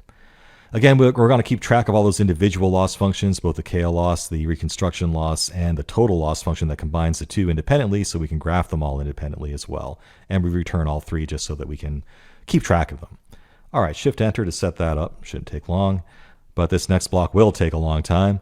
Here we're actually going to do the training. So we're going to set up our VAE model, passing in our encoder model and our decoder model. The VAE model puts them all together. We'll compile that model using the Atom optimizer. And this learning rate is yet another hyperparameter that needs to be tuned. This is one that I had to tweak quite a bit while experimenting with this notebook myself. And finally, we'll call fit to actually do the training itself. We're going to use 32 epochs of training and a batch size of 128. Yet more hyperparameters that need to be tuned. In general, more epochs is better, but if you're finding that the model's not stable, which is pretty common, more might not be better. So again, experimentation is needed to see how many epochs you really need once you get everything else right to get good results, and what batch size makes sense. So very easy to overfit here, very easy for getting stuck in a local minima and not getting out of it. That's also something that happens a lot when you're training these things. So I'm going to go ahead and kick this off. Even with the GPU, it's going to take a while. So what I'm going to do is, through the magic of video editing, just pause this recording and come back when it's done. Let's let the first epoch run at least, though, before I do that. I think the act of recording this video was actually competing for resources on my GPU. There it goes. So you can see here that we can watch the reconstruction loss, the KL loss, and the total loss coming together there. And you can kind of see why we had to weight that KL loss a bit. Those are much smaller numbers, at least at first, compared to the reconstruction loss. So the reconstruction loss is really dominating the trading right now, and its contribution to the total loss. And as we go over time, we should see that reconstruction loss getting smaller and smaller. And as that happens, the KL loss will be more of a factor as it trains further on. So really, the more epochs you have, the better it gets, and the more that KL loss will come into play. All right, again, as I said, I'm just going to pause this and come back when it's done. All right, that took about 10 minutes even with a GPU, but our training has finally wrapped up. And we can kind of eyeball what happened here by looking at the loss functions reported over time. You can see we started off with a total loss of 313 and got down to about 266 here. You can definitely see just by eyeballing it that it was really kind of reaching a point of diminishing returns here, and was actually really struggling by the time we got to 31. It actually went back up at 32. So 266 seems to be about as good as we were able to get. Whether that's because it found the best solution or because it got stuck in a local minima, well, I guess we'll find out. You can also see that the reconstruction loss is really much larger than the KL loss. So, that was really playing a much larger role than KL loss as we went. So it might make sense to experiment with using a larger weight on the KL loss if you have time. You might want to play around with that a little bit. And also, it's possible we got stuck in a local minima here. I guess we'll see how good the results are in a moment here. But if so, experimenting with the batch size might be a good way to try to get out of that minima more easily. Anyhow, we can kind of eyeball what's going on here, but let's plot it because we went through all this trouble of actually keeping track of all those numbers. So, And here we can actually see plotted the total loss, the reconstruction loss, and the KL loss. Again, KL loss being a much smaller value. Hard to see what's going on there. And you can see that, after just a couple of epochs here, it kind of was really struggling to improve and decrease that loss function further. This KL loss is hard to see because it's so small in comparison, so let's zoom in and just look at the KL loss independently here. You can see that was actually getting worse over time, so that's kind of interesting, right? So, definitely not the direction you want to be going for a loss function, but at least it wasn't like, going up exponentially. It at least started to level out.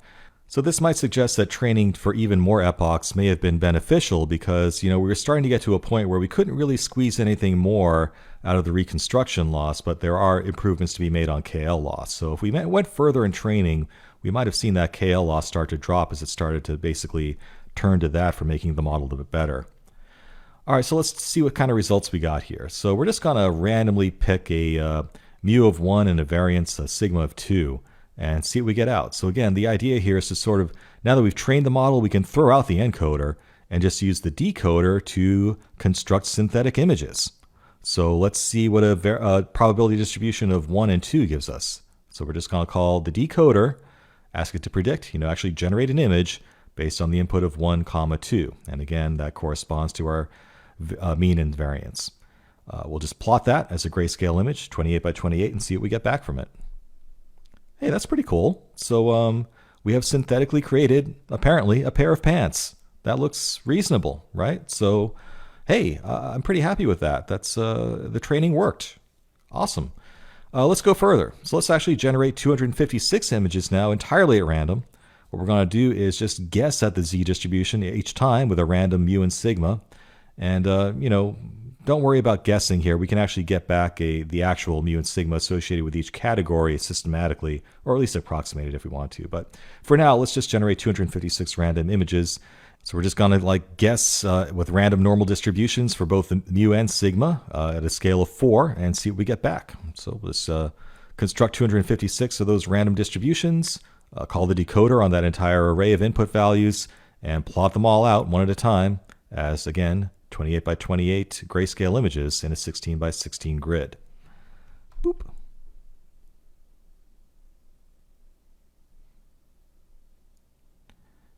And there we have it, 256 synthetically generated images of clothes. And these are actually pretty darn good. Wow, I'm happy with that.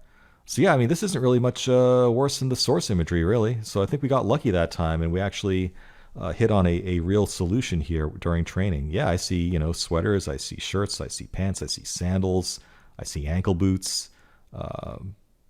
We really got lucky on this one. So good results, I'd say, so far. So that's all well and good. We can generate random images of pieces of clothes, but what if I want to generate a specific kind of a piece of clothes? How do I do that? Or what if I just want to draw a pair of sandals or something, right? Well, one way to go about it would be to just run a known case of a given category through the encoder, observe the mu and sigma that came back from the encoder for that image, and send that back into the decoder to try to get a similar image to the one that you just threw to the encoder, right? It's not perfect. It's not totally a concrete way of going about this. There is something called conditional variational autoencoders if you want a more concrete approach to doing this, but this is a reasonable way to do it. Take a picture of a shirt and put it to the decoder and say, I want a picture that looks like this, and you'll probably get a shirt back. So let's just randomly pick image number 1280, whatever it is, in our training data set. I'm going to go ahead and expand that into 3 dimensions, and like the encoder expects it to be, and go ahead and convert that to a floating point value between 0 and 1. I'm going to print out the shape of that just to double check it, send it to our encoder, ask it to predict what that probability distribution will end up being for that specific image. And then we'll pass that probability distribution into our decoder to get back a synthesized image. And we'll see what exactly that probability distribution is by just typing in Z at the end there to print it out. Shift Enter. All right, so we can verify that we got a 28 by 28 by 1 image there, just like we expected. And what came back from the encoder was a probability distribution with a mean of negative 0.427 and a variance of 1.259. All right, cool. So let's go ahead and take that distribution and see what it gives us. So we already called the decoder on that and save the result in synth. Let's just visualize what's in synth. And we'll visualize that alongside the original image as well. So we'll set up a plot here. We're going to plot the training image that we fed into the encoder to get a thing to be similar to, and then we'll spit back that synthesized image that should be similar to it. So Shift-Enter.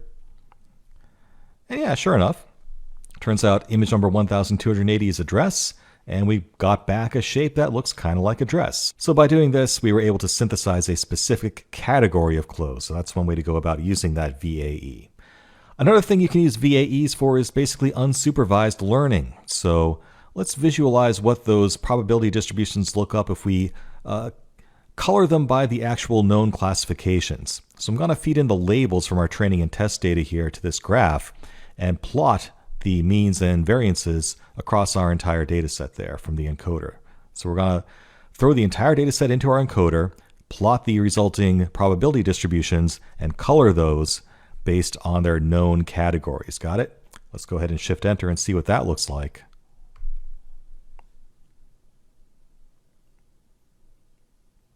And there you have it. So you can see that we're seeing those clusters. We can actually visualize that there are distinct probability distributions for these different kinds of clothes. So, I don't know what these different colors represent. Maybe the purple ones are pants and maybe the green ones are dresses. I don't know. But you can think of this as a form of unsupervised learning where those different distinct areas of probability distributions probably correspond to classifications, different kinds of things in our source data. So if I didn't know what those labels were ahead of time, maybe I could infer them by digging into what these different probability distributions tie back to in our source data. So another possible application of VAEs, unsupervised learning of categories. But the more interesting application is in generating synthetic images, and next we'll build on that with GANs. All right, now that we have variational autoencoders under our belt, let's talk about generative adversarial networks. It's a similar idea, but different. Different enough that it's its own thing. Yes, this is the tech behind deepfakes and all those viral face-swapping apps and aging apps you've seen before. For example, this is a picture of someone who doesn't exist. This is the output of a generative adversarial network that just has been trained on how to generate realistic-looking images of people's heads. Real thing.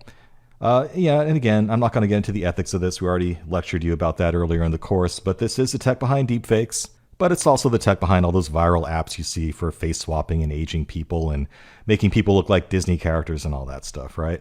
Researchers, though, had nobler intentions for this work. Originally, some of the applications envisioned were generating synthetic data sets if you have private information. So this is especially useful in the medical field where you can't easily get real training data because of privacy laws, right? So if you're trying to generate a new neural network that can, learn how to detect breast cancer or something, it's tough to get real data for that to train it on. But by training a GAN on real data, we can sort of train it on how to make synthetic data sets that are very close to the original ones, but without any actual private information in it. So that's one practical application of GANs that is not just a viral app on your phone. It can also be used for anomaly detection. It can be used to compare an image to what it thinks an image should look like and detect anomalies automatically that way. It also has applications in self-driving cars.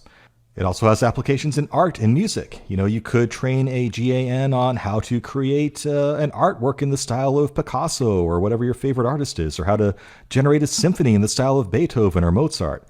And this stuff really works. You can generate synthetic art pieces and synthetic works of music using GANs that are pretty convincing. So when you see all these impressive demos of an AI that made its own symphony, this is how it works. And, I think that's about to be demystified for you. It's not really as complicated as you might think. All right, so to understand how GANs actually work, you got to really noodle on this diagram here. This really sums up how it all comes together. And as you can see, it's not that hard, right? So it's pretty simple. So first of all, we don't assume Gaussian normal distributions in the latent vectors that we're learning, like VAEs. It could be anything in the case of GANs. But the thing that's really different here is that we're mapping random noise in our generator to probability distributions, or whatever they might end up being. And by doing that, by taking random noise as an input, we can generate random whatever it is as the output of this generator. So the generator learns how to take some sort of random signal and make a random face, or a random piece of music, or a random art, or a random data set, right? So that's where that randomness comes in as the input to the generator there. And on the other side, we have a discriminator that's trying to learn what's the difference between real images that I'm training the system as a whole on versus the generated images coming from the generator. Okay, so this is really the heart of it all. We have this generator that's learning how to generate whatever sorts of images or data that we're trying to create. And the discriminator's job is to detect whether those generated images can be distinguished from the real images in general, right? So you're going to be training this on a set of, in this example, images of faces. So let's give it a bunch of real face images. The discriminator is going to be learning how to tell apart those real faces from generated faces in general. And when you get to the point where the discriminator can no longer tell the difference, that's when we're done training.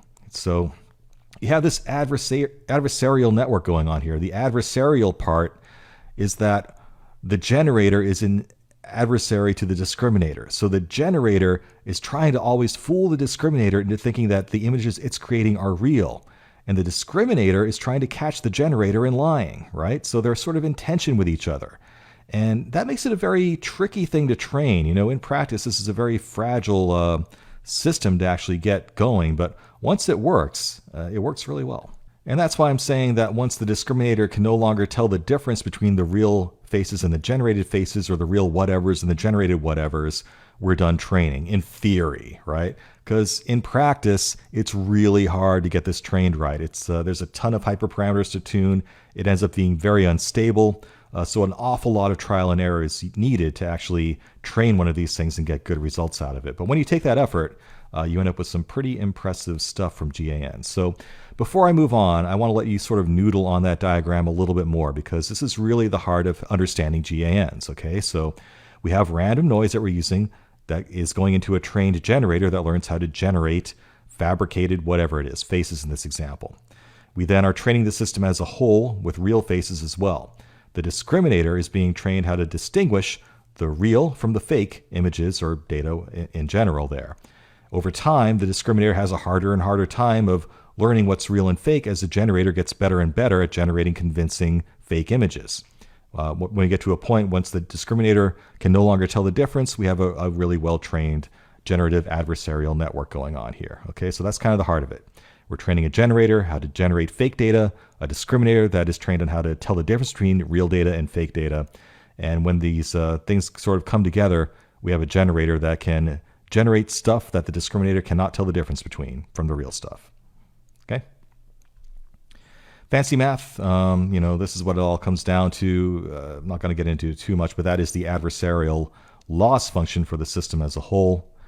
We call it a min-max game, so that is worth talking about. Again, the generator is trying to minimize its loss in creating realistic images, while the discriminator is maximizing its ability to detect fakes. So that's when we say min sub g, that's the generator minimizing its loss, and max sub d there is the discriminator maximizing its ability to detect fakes. So that's what that all means in terms of the fancy math. Like I said, it's all very complicated and delicate. The training can be very unstable. There's a lot of tuning, a lot of trial and error involved to get it to work well. And just in making the notebook that we're about to look at, took a long time to get that together and to get, halfway decent results out of it.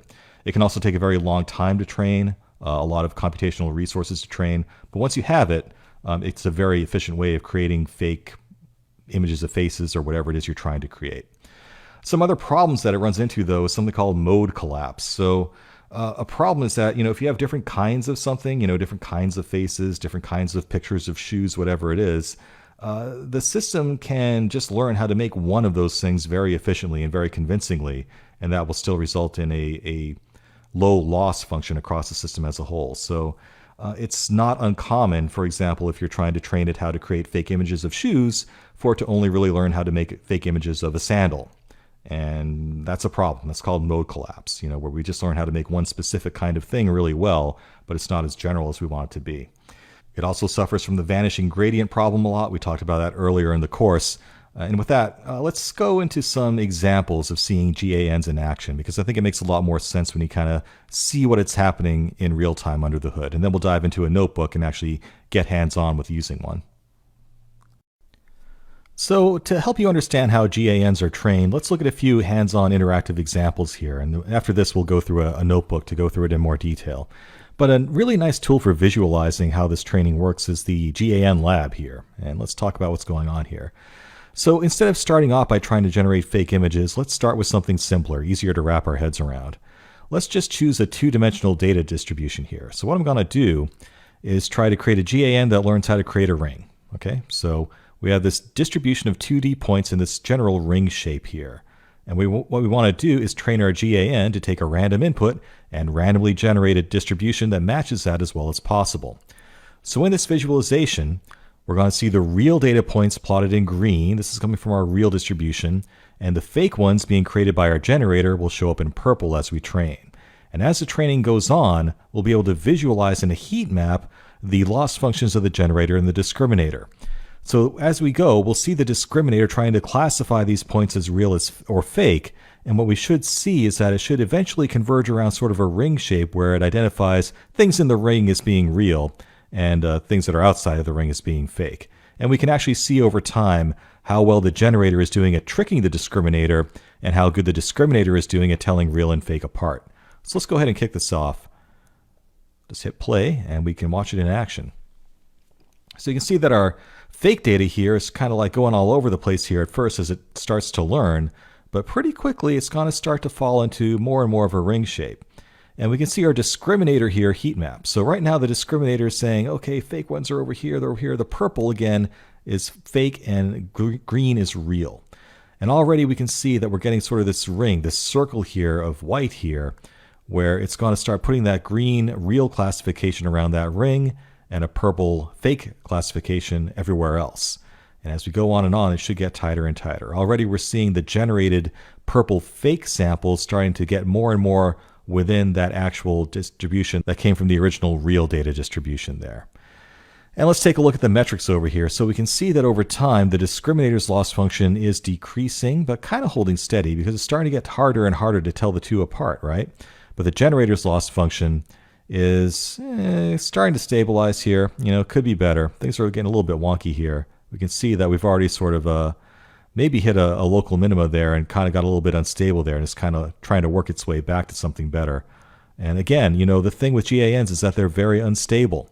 So it really takes just the right set of hyperparameters for this to work right, and a stroke of luck quite frankly, because, you know, there are some random components to the training going on here. But eventually it does seem to be getting back to where it should be here. I think it's getting out of that and starting to get back to where it wants to be. We have kind of this weird crescent shape going on in the discriminator right now that obviously is not correct. These circular shapes are notoriously hard to learn.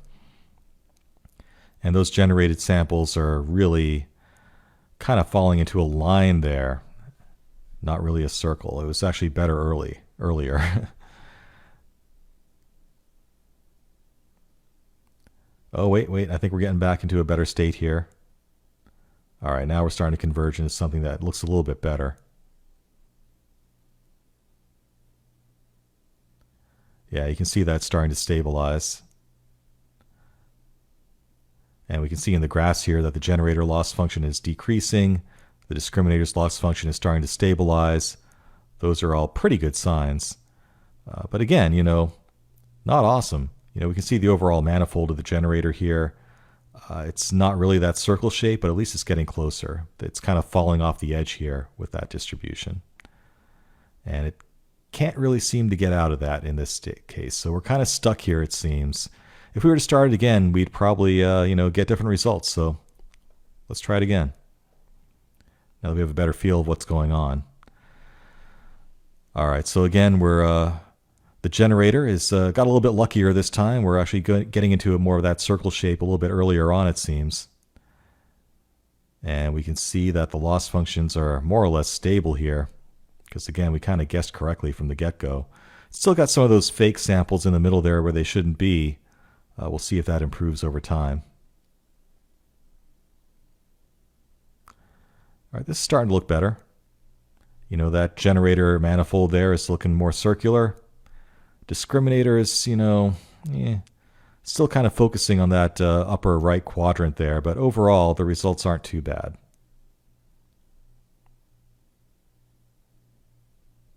And now we're starting to look good. So now the discriminator is really kind of getting that circle shape and learning that, so that anything outside of that circle, it knows it's fake. And at the same time, the generator is starting to get a little bit wonky again. So again, it's unstable, right? So we're learning here that GANs are difficult to train. They can get unstable. Getting those hyperparameters and the number of epochs just right, getting the batch size just right, all critical for good performance.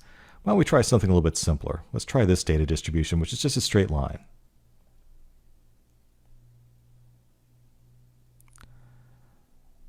That should be an easier case here, and we can see that the generator is pretty quickly converging on that line there. And we should see the discriminator starting to pick up on that as well. But already the generator is pretty close to the real data. So yeah, that's a lot easier, right? So circles are always hard, but in this case we converged on something much better, much more quickly. And you can see here that the KL divergence really shrunk quickly there. The discriminator loss and the generator loss are basically stable at this point, so I think that's about as good as it's going to get. So if you want to play with this yourself, head over to poloclub.github.io/GANlab, and you can fiddle with this yourself. There are other models here you can try and play around with different scenarios here and see what happens. All right, moving on. Taking this to another level, let's look at the GAN playground here. Go to ryanakano.com, not sure how to say that, /GAN.playground. This is actually using the old MNIST data set instead of those more synthetic data distributions. So in this case, let's go ahead and hit train here. So we're going to be training this to generate numbers, pictures and numbers. And remember, again, with the GAN, we're not training it to generate specific numbers, so I'm not expecting to see a 9 here associated with the 9 or a 6 with the 6. It's just generating numbers in general. So again, there is that mode collapse degenerate state where it just learns to make one number reliably, but hopefully we'll see something more interesting as training continues here. So what we're seeing here visually is how well the discriminator is doing at telling real and fake apart. So these are the real images coming in and the generated images as well, and how well the discriminator is doing at telling the two apart. So we can see right now we're getting 60% or so success rate on identifying real images as real. Actually, all of a sudden it's gotten a lot better. And we're identifying the fake images as fake more often than not as well. Still not great though. Obviously the visual results here are not awesome, but they are visually improving over time. So making a number is a much more complicated task than just making a circle like we were trying to do with the GAN lab before. So you'd expect this to be a little bit more computationally expensive. And we can also visualize the loss functions on the discriminator and the generator here as well. We can see that already, it's kind of struggling to get any better, but give it enough time and it will. If you want to let this run yourself for a while, after about 10 minutes or so, I find that the results get pretty interesting. And already, it's starting to look like numbers. It kind of looks like a 5 there. I don't know. Still some room for improvement, right? That kind of looks like an 8. I don't know. It's getting there, but give it more time and these will look more and more like numbers. And already I think they're kind of improving, right? So kind of looks like a 4-ish kind of a thing there, but give it enough training. And we can see that, slowly but surely that discriminator cost is decreasing. Generator, however, really struggling to improve. Now you can play around with the different, the topology of the network here if you want to, and the different hyperparameters, see if you can do a better job. But it's gonna be tough. But if you do want to play with this interactively, that's one way to do it. Let's stop this and move on to a more fun example. So this is an NVIDIA GAN demo called GoGAN, where they intentionally spelled that with GAN at the end of GoGAN, after the famous painter. And it's using a GAN to just generate fake images of different types of landscapes, right? So if I just hit the button here, it's going to automatically take this segmentation map here that I drew that says I want water down here and sky up here. And it will generate a synthetic ocean and a synthetic sky that matches with those segments that I defined. So I have to agree to the terms and conditions first. And now we should see an image like that. So they have a GAN that's trained on how to make water and one that's trained on how to make a sky, and it just kind of put them together there. It gets more interesting though. Let's actually select landscape here and put some mountains on the horizon. I feel like Bob Ross here.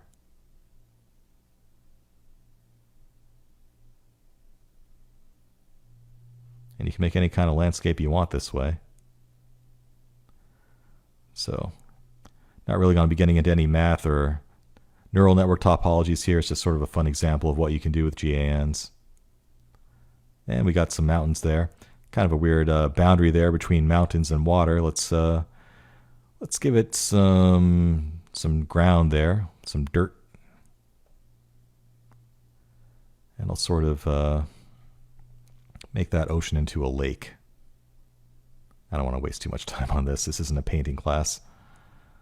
But just to give you an idea of what this can do. And while we're at it, let's put some happy little clouds up there too. How about one there, one here, and one over there. And there we have our little fake landscape. So a little water hole there, surrounded by some dirt, some mountains in the background, and some clouds in the sky, all generated through GANs that were trained on how to make those different types of features in a painting at random, algorithmically. So kind of a fun example there of GANs. All right, so you've seen GANs in action. Let's go into an actual notebook and dive into how these are actually working under the hood. Well, I hope I've whet your appetite on deep learning and you're eager to learn more. It's a very quickly emerging field and a relatively new one, so traditional resources for learning are still a little bit hard to find. There's a few other online courses out there about it like this one, but as far as books go, O'Reilly's a pretty good bet. I've liked this one a lot. I don't make any money from this, by the way. I'm not recommending this to make a buck. I just actually like this book. It's called Hands-on Machine Learning with Scikit-learn and TensorFlow. It sticks at the TensorFlow level, so like we talked about, it's more of a lower level implementation. It doesn't get into Keras much at all, but it is a good overview of the theory behind the different techniques of neural networks and RNNs and CNNs and whatnot. So if you want a little bit of a supplementary print material to reinforce what you learned in this course, I think it's a pretty good bet. There's also a new book that just came out. I'm talking in the fall of 2017 here, called Deep Learning, just came out from O'Reilly. It's also good. It's different, though, in that it actually uses Java. So it's not using Python at all, or the TensorFlow library or the Keras library. Instead, it's using the DL4J library. So if you actually prefer Java over Python, this might be a very good book to pick up. Also goes over the general concepts that we talked about here in a little bit more depth as well. Cool. And remember, Google is your friend. If there's some specific thing you're trying to figure out, like how do I use a GRU cell in Keras, well, just punch that into Google and it will probably come up with some tutorials and documentation, at least, of how to do that. Google, again, is your friend in this stuff because this stuff is always changing, and if you want up-to-the-date information, that's going to have the most up-to-the-date resources for you available. Cool, so go forth and do more deep learning.